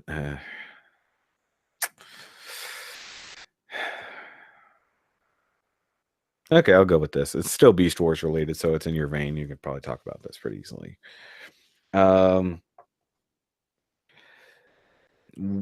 Without going way too long into it. Okay. Just for time's sake, but you can have as much fun as you want. Rewrite Beast Wars for all the things that people think are wrong. Oh man. Because you know all the complaints people have about Beast Wars. That's the thing. Like I think most of the complaints come down to people not thinking that the CG aged, which in my opinion they're wrong. Like I think the CG has aged very good. Okay, so that part aside, so let's go just story value. I know you see things as it being basically nearly a perfect series, but let's include Beast Machines with it because it's still the same continuous story. That's the thing, man. I think Beast Machines was perfect too. Like if I were to, you're fucked up, sir. If I were to do anything, like I loved Beast Machines as a cartoon. Like, they're both so great. A lot of people are like, no, they're dumb. But the only thing that I would do is I would add. I wouldn't change anything. Okay, do that. Okay, yeah. There you go. So, well, basically, fanfic it is what I want you to do. Yeah. So, fanfic or fanfix it. Fanfix it. Even if you don't consider something wrong, improve on perfection, Dakota. The only thing that I would do, and it's something we don't necessarily have a whole lot of. We've got little hints of what happened through old 3H fiction and things like that, but it would be how Megatron actually took over Cybertron between him landing on breaking free of the shuttle before the Maximals were able to exit transwarp space. Yeah, he was able to arrive on Cybertron much earlier, and how he was able to take over and do. I would add to that, like we know what happened, but we don't have we haven't seen it technically. Yeah. Other than minor flashback of him basically creating the Viacons and taking over, but that was just that wasn't in depth. It was a brief, like 30-second explanation. Right. It would this would be something that definitely or like a 5-part comic book or something like that. And like we even see some of it at the end of the Ascending and the Gathering miniseries from IDW of how he landed on Cybertron in his dragon form after he broke free of the Autobot shuttle that the Maximals were taking back to their current day Cybertron. um, like how he got from that point to needing the big suit with the wires and the hanging from the His ceiling and control everything suit, like that. yeah. Yeah, his control suit, like needing that and getting from that point A of him hitting the ground to point B, making the techno-organic virus. I would include some of the characters like Ape Link into it, because Ape Link and Hot Rod, they kind of survived that experience, and you read a little bit of that backstory in the 3H comics, but Okay. I would dive into that. I think that's what I would do. I would add all of that extra detail. Okay. Well, fanfic it real quick. Your idea of how that happened. I mean, you don't have to go massive. Like, how do you think he pulled it off? Because one thing we learn about Megatron, well, he is pretty smart and he's very conniving and decently planning. But that Right. evolved more as the series went on, and then you go into Beast Machines, and he is like a very different style of character. I would, Uh, and it's like, and he hates the beast mode. He hates the fact that he had a beast mode, which is something that he had pride in at the end of Beast Wars, because Yeah, he thought that he was the Omega, yeah. reading the Covenant of Primus. So I think my deal is I would show a reflection of that, like him realizing that he isn't, that none of that was real, true prophecy or what have you. Um, and it's hitting him in the hardest of ways, and so he feels shame having that the beast alt mode, and like everything needs to go to strictly machine hive mind, but I'm the saying he is the only one that knows how to make everything run and operate. uh He goes very Borg on it. he would have to, and like that's the thing, like he would have some connections back on Cybertron, because like the Tripredacus Council is still there, the Maximal Elders are still, Yeah, like to start essentially from nothing. nothing, and I would add in like And maybe he and was he was he was seen as a renegade, renegade. right? Like, yeah, so he wasn't even really part of the Predacon structure, political No, structure, it was just his faction on the ship. That was all he really had. Maybe right? one or Like two people back in the day. But the fact that Tripredacus Council and sent Ravage to collect him, and oh, they sent him to assassinate. oh, that's how I was kind of collect. Oh, okay, collect. Yeah, that makes sense. Yeah, But like I would have something to where, like, I would also, for me, like, not only does he feel ashamed like himself of his beast mode, but I would feel like he lands on Cybertron and the locals just mock him for how ridiculous he looks, because he doesn't have a vehicle alt mode. yeah. You know, Unlike it, he's did we got that? What was it? A BotCon? That little animation that they had included, was it part of a oh, game or the something Theft of like the that? Golden How Disc. he, yeah, that. Yeah, that was basically like, which what's cool about Death of the Golden Disc is that ran into the BotCon comic for 2006. Uh, Yeah, but is so that considered canon? yeah, that's considered canon. That was all done Okay, under I just wanted to official make sure. license. Yep. Okay. Um, Well, one thing I was wondering, because of the techno-organic virus that he released in that, uh, which actually the techno-organic virus would have only really affected, because they had vehicle modes or whatever on Cybertron. They weren't beast modes. They only took the beast modes on Earth. So, what if his presence and being affected the way he was by Earth, he brought the virus with him? It was I part could of I could him. I could see that, and it's something interesting about that is like all of the Matrix Templars, Mhm. which is like anyone who has the ability to carry a Matrix. Yeah, Um, they were all immune to it. that makes So sense. it could have been his exposure to Voc technology, because like he did have a really close call with Tigerhawk. Maybe Yeah. that brought it along, but I still feel like it maybe would have been something that was Well, also created in a lab and released planet wide. yeah, that too. Yeah. Well, his exposure to the transmetal orb as well. I mean, he wasn't directly, but he handled it. He used it. So it's not like Right. he was That immune to the transmetal radiation. driver thing. Driver, yes, that's what I was looking Um, for. yeah, Which and we I mean still it's don't like, know where that came from technically. and we know that like using that whatever virus it was that he created, Yeah. he was also able to extract sparks, and like spark extraction has become kind of a thing throughout the years of like various like IDW comics and stuff like Yeah. that. So After that, yeah, for sure. They had right, and they have maybe spark that like, extractors. yeah, so it's like having maybe explaining a little more of the spark extraction technology in mass. Mhm. Being able to do that on a global level. I'm Well, just like what's me weird personally. I don't know if I have the creativity to think of the details on my own. Well, But that's why I was giving you the benefit of the doubt of the sheer knowledge of the series and going within what you know to come up with it, because the right, my pre-existing deal is like things. I would start because, and I think a lot of it is because I'm a huge X-Men fan. I'm gonna Yeah, add in some elements from X-Men. Like I would you're definitely going for put that he Apocalypse, was, yeah, like that he was ridiculed and mocked, and you know that which he he would was have been. made to feel shame of how he looked. You know what I mean? So It a little seems bit of like there robo would have racism. because obviously we said he would have been basically showing up alone. He would have no backup, Correct. and mind you, he's powerful. Yeah. In dragon mode gives him plenty of power. Also, I like the deleted scene where they actually returned Megatron's spark back to his body, but they Right. cut that out of the real show. So you're like, wait, did they just leave Megatron with no fucking spark on Earth? Yeah, Uh, I'm glad that but like that was actually animated. So, but yeah, yeah, they did animate at least rough animation. At least not. It wasn't like 100. It wasn't full render, right? It was close. right. It was But close, but anyways, the idea that he would have to start from scratch unless there was some cataclysmic event caused by his arrival, because he would have no power base. He would have nothing other than his own strength. He already knows that everybody there basically wants him dead. So without having any allies, which he had left them all on Earth, basically dead or dying, how the fuck did he take over without yeah. having some type of cataclysmic event working in his?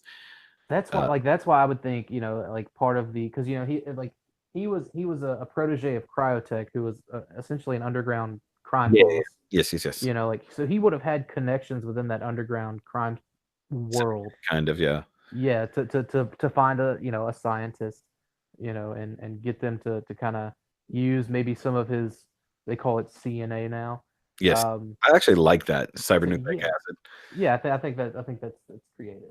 Yeah, But that was actually they did one thing that Beast Wars and Beast Machine did, playing with the concept of actual uh Cybertronian life. biology, or yeah, Biology, yeah, technically, because it is biology technically at that point. It's not yeah, cyberology or cybertechnic or whatever it used to technically be, because when they were in the Autobots and Decepticon days, there was nothing organic about them, but they became more organic just by technically evolving. But to also discover in Beast Machine that organic life existed and right, in the deep became roots of, cybernetic life yeah, over evolution, and then now it's evolving the other way to become both. I mean, the storyline was a good idea. It wasn't necessarily executed well.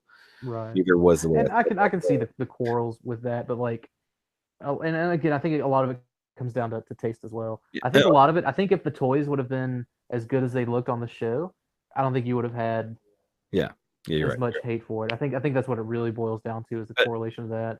well, I watched. Was it Chris No, it was another guy. As I was gonna say, I thought it was Chris McFeely, but there was another guy who broke down the Beast Wars and Beast Machine series and was talking about, well, the quote unquote problems, but not necessarily all the problems. Right. Didn't treat everything problematic, but talking about the massive character shifts for every single character when it came to Beast Machines. Every single character But changed like, to. I think what a lot of people don't understand is like they're all essentially living a trauma. No, yeah, These you're beast right. You're right. machines, They're, they get back home, and there's no one there. It's all been taken over. Anyone that they may have thought that they were close to is gone. yeah, Half of their crew is gone. yeah, So it's like you have to think that's going to change anyone's character. you're right. No one's going to be the same. You know, You're you're right in that aspect, but the main points they were getting at was Rat Trap becoming this new kind of network and tech genius when really he was just a scavenger and a badass before. he was a And demolitions expert. Yeah, yeah, so he knew how to blow shit up. Instead, in this one, he's a hacking expert and everything like that. Assuming new skills can be acquired, right. obviously. But Optimus was like most people's big problems with him going from like a stoic, not quite sure how to lead this band of plucky guys to becoming a religious zealot. Became the and that's a proper term. That's not me being an asshole. Yeah, no, no, no. You're right, but it's also like whenever you have a But brush also with. It was the technically, Oracle like that. yeah, I was gonna say it's literally the exposure to God will do that to you. So Yeah, basically, the not the legit God of Transformer because those were dead at that point, but the and it's funny though because like the 3H Comets came back, and they got to kind of retcon some of that. Like that was actually that wasn't even necessarily the real Oracle. Like it ended up being that was, um, I think it was Cryo. I have to go back and read. I haven't read that issue in a long that time. wasn't even real. That's weird. It was either Cryotech or it was one of the Quintessons that put that whole show on, and it wasn't the real Oracle or something to that effect. So that kind of adds even more to it whenever you read some of that, and it gets a little more in depth. But Was that? yeah, I think my deal is I would add to the how they got to that point to whenever the Maximals are on Cybertron and running around in their season one bodies, which we see how they got back to their season one bodies, which is great. That was like the tech Yeah, organic virus hit them, but because they had been exposed to transmetal technology, they like the ones that were transmetal, yeah. that like they made the cut, but the ones that weren't, like Rhinox and Silverbolt, they did not make the cut, Hmm. which was interesting. It was interesting how that. Yeah, no, you're right about that. People who weren't technically well, the Fusors should almost fall into the transmetal. Kind of, but like Two of that's the deal. They were still very organic. They were still more organic. Yeah, they didn't have the metal aspect. No, well, at least Silverbolt didn't. And there was nothing for them Rampage to was a lot there was closer. nothing for them to devolve back into, Yeah, like exactly. with Primal, Cheetor, and Rat Trap and There was Black no other Arachnia. stage. Unless for them, they went back to protoform. Which that kind of looks how it That would make the went most down. Like sense and why they well Black Arachnia. Well, no, duh, Black Arachnia didn't get devolved. I'm dumb. It was just, but and what was the explanation for how Waspinator got there? I forgot. that, I can't remember. It's just There a was supposed to be something whenever Dreamwave had the license, and which that script ended up getting evolved into the Sending in the Gathering once IDW picked it up years later. But Furman had a script written that, because IDW had um, a whole Waspinator one-off, right? no, no, no, not like that. It didn't have any Wars Oh, universe. Um, but no, someone will probably look it up and correct this no. eventually, anyways. But essentially, like on their way back, Rat Trap would have had a vision of um, other beasts, or other characters, other Cybertronians on Earth, Mhm. and that would have essentially played out as the Ascending and the Gathering, Okay. uh, with a few tweaks and changes, and they would have gone back, helped them fight the kind of second Beast Wars or whatever. That's when they would have picked up Waspinator. Um, So they sort of laid in all these other stories and then went, yeah. yeah, like it didn't it never none of it none of it got came full circle. I don't think. I think it was But then again, I think maybe they did explain how Waspinator got back. they didn't in the series Um, at least I think what happened was like the proto humans ended up like because launching him into space or something like that. he wasn't dead. He was worshiping them, so to speak. He mentioned that they kicked him off the planet, something like that. But like Something, yeah, something how? like that. I don't think they showed it, but Yeah, it's like, and then you fell through transwarp and came back to the future to be swapped out spark wise. Either way, it doesn't matter. It's just right, like yeah, I think that was just Scott needed a slightly bigger paycheck. probably. Or a few Well, yeah, because at that point he would have been. Well, no, he was voicing Rat Trap, so he yeah, was still he had around. had the constant rat trap, and then he got Rhinox. Wait, he did Rhinox, but did he do? He didn't do. No, he didn't do Rhinox. He did Rat Trap, Silverbolt, Why and am I thinking Thunderbolt. Rhinox? Yeah, sorry, Yeah. I know it's not him. I'm dumb. It's been a long day. Though I would have liked to have seen Rhinox be more of a real presence, and that's the other problem that some people have is that Prime took on a lot of the aspects of what Rhinox had in Beast Wars in Beast Machines. That kind of more faith-based idea, the more gentle aspect. Mm, Even though he could still fight and be a badass, right, and then you see Rhinox, or as Tankor, you know, Tankor he kind of had his fucking, own went and had his own agenda, which I thought was interesting. which he had a great idea, but it also made no sense for him to go that route. But like you said, basically PTSD. Um, Right. but it's weird. We'll just say that. And by no means am I hating on Beast Wars. I actually enjoyed it, other than some of the animation glitches were a little weird. But other than that, Oh I yeah, like the yeah. series. I like the series. I like the story. But watch these other people, and I'm not letting them influence my opinion. I'm merely expressing what they said.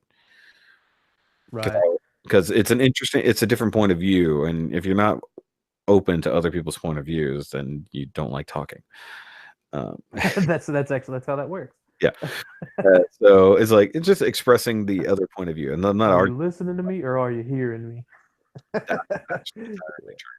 Or are you talking to be heard, or are you talking to listen to yourself? Exactly. Which everybody accuses me of talking too much because I just like my own voice. That's a southern thing, man. I think we're just long-winded Yeah, but I used to by be a real nature. shy kid and not talk much. I don't know what happened. Oh, so you're just trying to make up for lost time. Apparently, no, I just can't shut up. That's why my podcasts are 3.5 hours long. Did you pack a lunch? That's fair. You should have made tacos. I know, man. I I love should have made tacos before when we Matt started. said that. I laughed so fucking hard when Matt said that. And he said pack a lunch because it's gonna take a while. He's not wrong.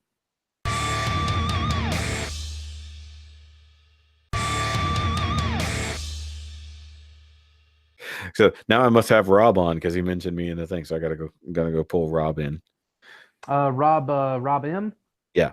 Yeah. Rob's dope. That he's been in several different, like he's had his toes dipped in just about everything. So Yeah. Rob's got some mileage on him. That's me on the slick saying he's old. Yeah, you're right. The funny thing is, he's like the first person from the RC to even friend me. I was like, at one point, I'm like, who the fuck is Rob? Like, I have no idea. It's like he's just been on my friend list forever. Like, who is this guy? I don't even know. And then I went, oh, okay. We had him on Stasis Lock for a little bit, and he's his new home is MPSP Theater, which that was a good watch this past Friday, the Stan Lee. I was so busy Friday, I didn't even get a chance to catch up on that. Yeah, man, it's they got a good chemistry going on over there. If only it was on the internet forever for me to watch. If only. I've got building to do this week. I'll put something on other than Joe Rogan. Oh, I know. That's another 3-4 hour thing too. Well, let's just that'll be our final topic real quick. Actually, that was a segue. It's not really. It's just basically going to talk about that because at this point we're both podcasters. We have our own shows and stuff like that, but we have our heroes, so to speak, when it comes to it. And I was watching Your Mom's House. Another great one. Christina Plazitsky and Tom Segura are like two of my favorite comedians. They're married too. It's like it's perfect. They're so, even if they don't have a guest on, they're, as Bert puts it, you guys are oh no, actually it wasn't even Bert. It was Joe. He said, you guys are just silly. It's like just silly. But they put one on earlier this week. It was a short one. Basically, they had only a couple hours before they had to evacuate.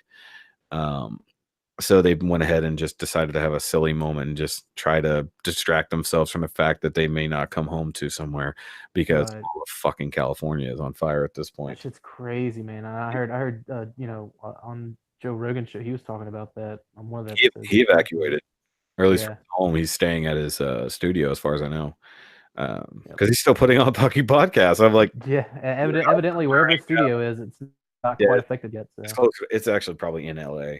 Yeah, because he goes from the studio to because he's right down the road apparently from all the clubs that he plays. So the studio's close, but much further away from his house.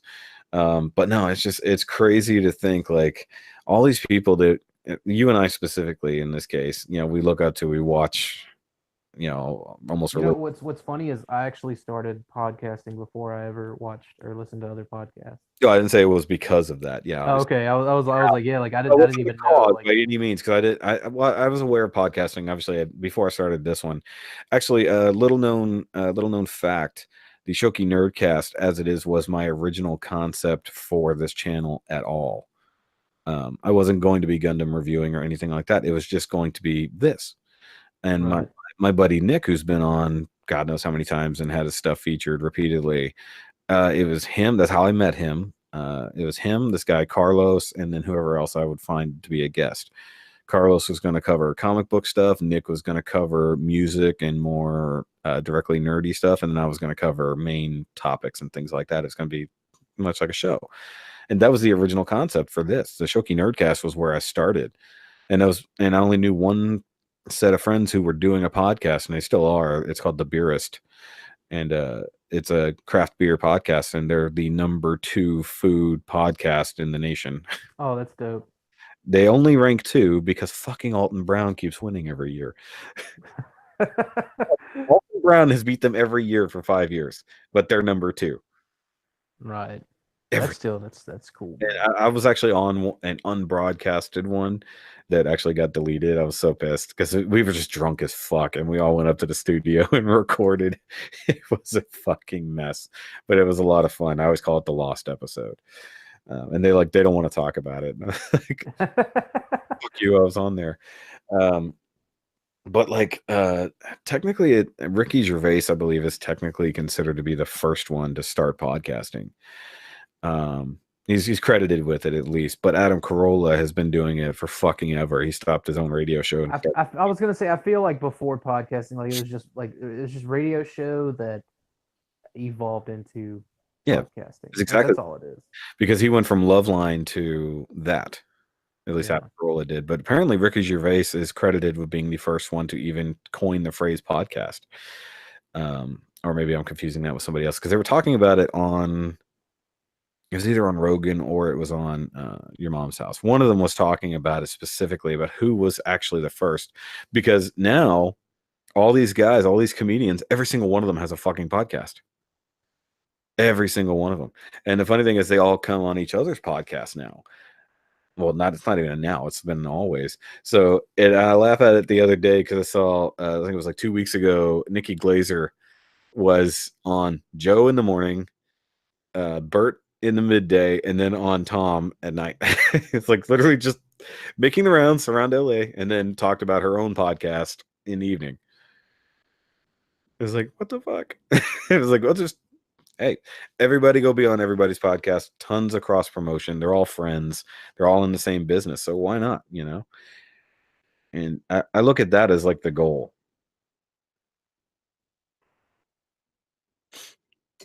I'm assuming you fell out again. I'm going to sit here and wait a minute. Dakota, are you there? Did you hit mute? And there he goes. He'll be back. He's dropping out like I did that one day. Either way. I'll repeat this whenever he comes back after I edit it, though. I feel like they wander. Everybody, the podcast community has exploded in the last few years. And it's crazy. Like, it just because everybody has their own opinion, everybody has their own thoughts, and they all want to express them the way they want to. And even if there's a whole lot of crossover. All right. Can you hear me? Yeah, I can hear you. You're back now. Okay. My headset just dropped for some reason. It wouldn't. Yeah, you just allow me to talk. Dead for a second. It's okay. Yeah, but what I was talking about was how everybody cross promotes. Everybody has their own podcast, and they just go from one to the other. Which is easy, I guess, when you all live in like Los Angeles. You know what I mean? Or like you all live in a certain area like that. But the fact I always thought podcasts kind of got started with like, it was just audio cast to your iPod, right? Pretty much. That's where I always thought the term came from. I forgot exactly. They were talking about exactly where the term came from, but the idea, as I was just stating out, is basically everybody has their own opinions, and they all want their own show, so they don't have to deal with anybody else's direct bullshit to get out what they want to say. So that's why there are countless. There's legitimately countless podcasts, whether you're famous or you're like us. And it's like, if you just have a thing to talk about, that's what it is. But that's what I find about like the funnier ones have no goal. They have no point. Yeah, just show up, talk about whatever nonsense, random, current events, something like that. It's funny you say that. You were like, the people that are famous and that are not. I was actually going to have a shirt made one day that said, I'm Primal Sabbath and I'm famous. And what I'm going to do, my plan is to just bullshit my way. You're going to fake it till you make it. Bullshit my way and let a bunch of people know I'm famous until they're like, "Hey, that guy's famous," and that's how I get famous. I mean, that would technically work. Famous with no money. Because what's funny is my friend Chris considers me a famous YouTuber. I'm like, I'm not fucking famous. It's like, you people know who I am, but I come to the fucking meets. You guys see me almost on a monthly basis. I'm not famous. I'm just That's some like dude. that's the deal. I don't think I would ever want to get to that. Like back to real talk, because like yeah, I'd like to bullshit my way to fame, Yeah. but like back to the like I don't ever want to get to where it's to where I'm not like mingling still with Oh, other like-minded like fans and people. that's And that's not fame. That's just being a dick. well, I mean, see, That's I pride. don't know. I think it depends on the situation, because there's some people that are just like that have like a 250,000 or 1 million or whatever, and like they can't really like interact on a personal level, because you have the likelihood of having a building that has 10,000 people and 9,000 of them want to meet you. Like, you can't set aside that kind of time, Yeah, that makes to sense. do that. And it's, Well, or you could, and it's, but like, I don't ever, me personally, I would never want to get to that point where I couldn't set aside the same amount of time for literally everybody. too big for it. Yeah. And Well, just be able to go through the motions of, I'm just like everyone else. I'm just a fan of this property, or I'm just you know, a yeah, yeah. like-minded individual. Well, that's also there's one reason why I do what I do is like one, it'd be fun to be, mildly recognizable. Famous is not something that matters. Infamous is more fun. Uh, Right. But I mean, it's always like, and it's something like, it seems like it, like it happened at the last few bot cons. It happened at TFCon. It's always humbling just for a couple of people to come up and be like, hey, you're this guy. I'm like, well, yeah, yeah, that's me. And it's humbling, because there are people that are out there, and just being able, but it was more or less just being able to connect with them. Like, this is what we have in common, just hanging out with them, getting to become friends with them. yeah. You It's like know, you're not anything different than they are. So why would right? It was like, you it meet was up never with ever a. you're It not a was public. always like a meeting as people. Like, you put yourself out there on something like this. People like it or they don't, and the people that do like it, it's like that's a way to make another friend, Yeah. which is dope. I have yet to have that moment where I get recognized, so to speak. What's funny is it goes the opposite direction where people watch my reviews, but they haven't seen me on camera yet. And so they're like, they have no, they may recognize my voice, but they don't know what I look like. Oh yeah, and see, it's funny. So You and that, my buddy John from Dallas, y'all sound the exact same. oh, thanks. Which Yeah, is all sound like Texans. you Texas boys all sound alike. But that's how I met Thomas Rice, Rodimus 13. Mm-hmm. So he came into a Gundam Club meet. I was sitting there working on, I don't even remember what the fuck kit I was working on at that point. It was 45 kits ago. No shit, it was like 70 kits ago.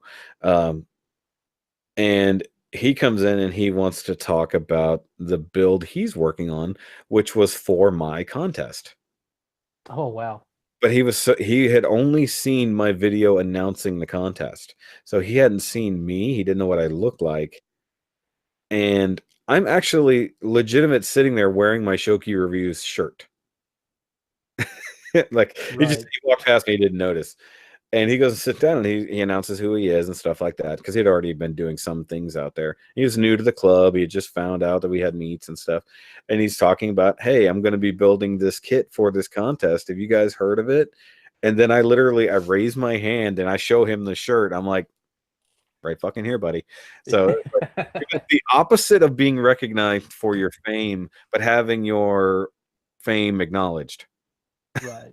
That was the closest I've come. Although there is the interesting factor of seeing someone else for the first time wearing some of your merchandise, Yeah. See that that's something even like if you know the person. right. Yeah, because my buddy Chris was the first one to ever buy one of my shirts that wasn't me. And then the Lupus for Lupus stuff went off, and people bought that because it was a good cause. But if I ever ran into somebody in the wild wearing one of my shirts that I did not know, I'd be like, "Fuck yes!" I was like, Yeah, man. Like that would be. I think that'd be "Did an you awesome ever moment find for anyone. something Like it's like I don't. It's like, I want to. It's like I might be a personality, so to speak, but I'm not as deeply involved as I need to be in a lot of things. Yeah. Because it'd be fun to have like if there's because there are conventions here, but it'd be fun to have like a meetup or something like that, with any fans that are local. But it seems I have more fans that aren't local, which is really strange. Though That's normally how it is, though. well, I did Yeah. just find out that there's like two dudes, one's new and one's been around a little while that do live here in Houston, but they've never met me.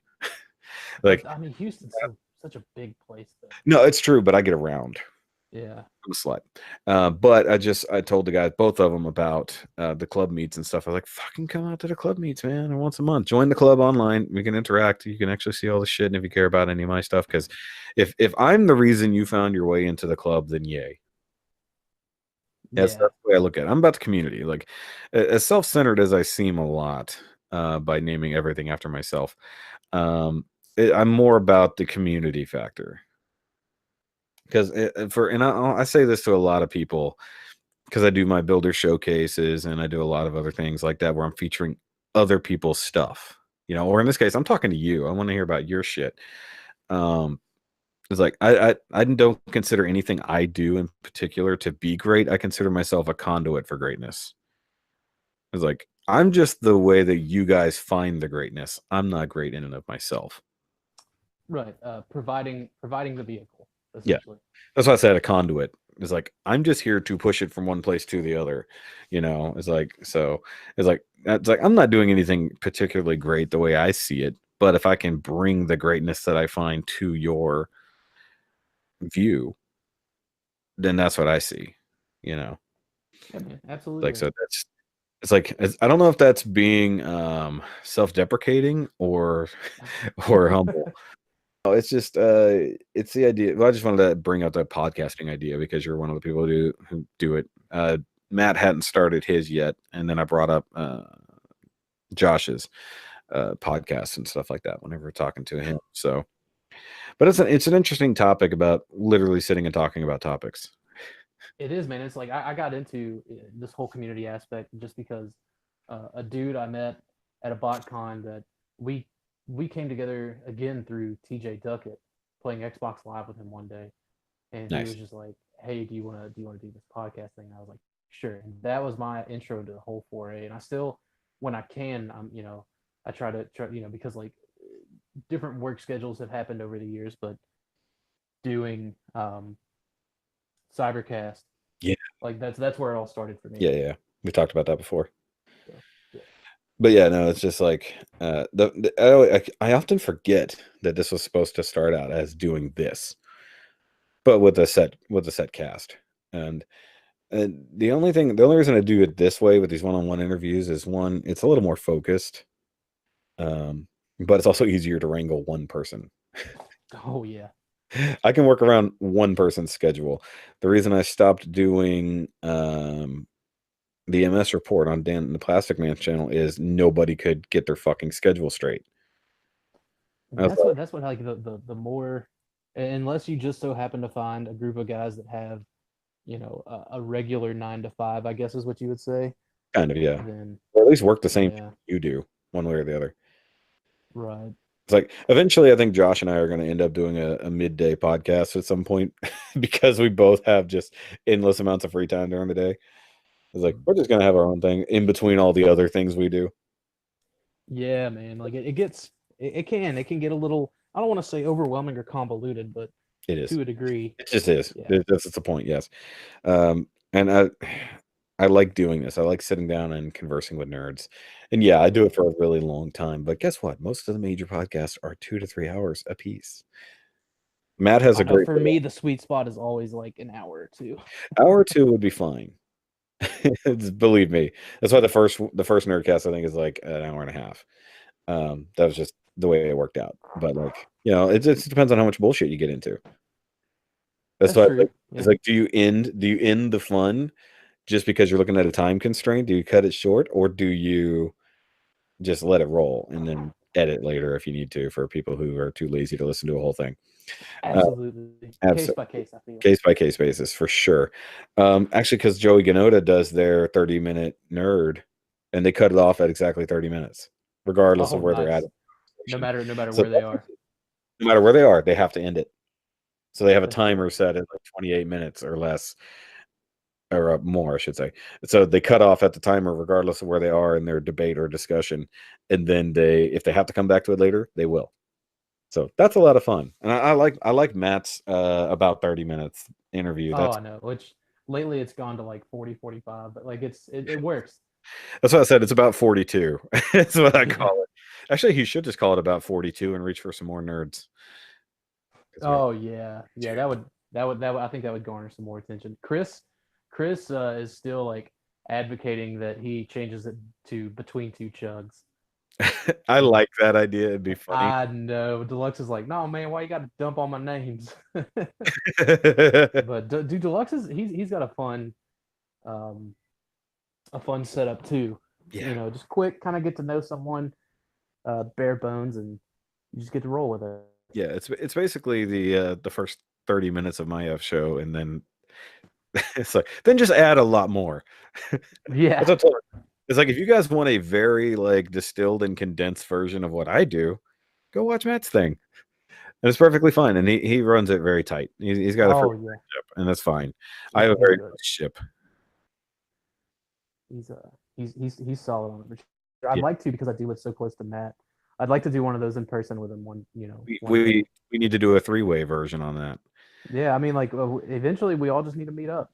Just I'm have telling a, we'll do it. Next year, the three of us need to meet up in Dallas. And if there's anybody else around the area that's available as well, we need to fucking pull that off. Dallas is probably the easiest way for us to get together. right. But I've got several vacations next year that I can make happen. Yeah, that's one of those like I'll never know unless it's like a few months out for me. But That's why like I've got my birthday in January, I'm taking off, and then in the end of May, beginning of June, I think. I've got 2 yeah. weeks. Plus I left myself a spare week that I can take at any given point. So that I can just fucking take days off when I want. So I'd be like, fuck it. We decided we're gonna go for this weekend. I'm taking this weekend off. Yeah, that would work. I think that'd work. I think it'd be a lot of fucking fun to actually sit down and do one of these in person. Either one of these or one of those. Or both, because that'd be real easy. Just have everyone recording. Yeah, like just have both of y'all recording at the same Here's time. what it's a nerdcast. It's about 30 minutes, and it's a stasis lock, all being recorded concurrently. All in one shoot. So the first 30 minutes are Matt's show. Overall, it's my show, but in the middle we have a Beast Wars episode discussion. Exactly. I think we can make it work. I Legitimately think that would work, and people can literally just go like, okay, do you want the full length version? Do you want the excerpt version, or do you want just the beginning version? Because it's just between our 3 channels, you can see the entire episode one way or another. Yeah, and the 3 perspectives from it as well. I think it totally works. 3 different cameras, although because we're only recording it one way, that'd be fine. That'd be fun. Well, ultimately, when I do one of these in person, I want to have a multi-camera setup so I can fake a TriCaster. Oh yeah, I was gonna say, well, what we could do in practice is just 3 webcams, 3 laptops or whatever. Yeah, and or 3 cell phone tripods for all that matters. Yeah, either way. Well, yeah, figure it out. Just set up in different ways, so basically the cameras are all looking at each other. It's like we're all sitting at one table, but it looks like completely different things. And we just have to share footage at that point. But no, that would actually be really fun to pull that off because we could logistically make that happen. Yeah, man, I think it'd be dope. Down. I think I think that'd be a good idea. Coming to one all 3 channels near you. It's like go watch Matt's for the intro, go watch yours for the middle topic, and then come back to mine for the rest of it. For all of it, for the overall. Well, either I do the overall and then everybody just watches my channel and skips yours, or we do it in the pieces. So to complete the entire thing, you go from one to the next to the next. So it's a 3-part series across 3 channels. Go straight up Marvel Cinematic Universe on it. Yes. Yeah, that'd be brilliant. We really should do that. Our ROC Southern Universe. also accurate. That would be either way, we'll make it happen. We'll talk about it. But all right, so let's go ahead and wrap this up because the Doctor Who is coming on, and then tacos are calling you. Oh yeah, man. You can just kind of find me everywhere at Primal Sabbath. You look hard enough. Yeah, look at the Primal Sabbath. Actually, they don't have to look very far. It'll be in the description.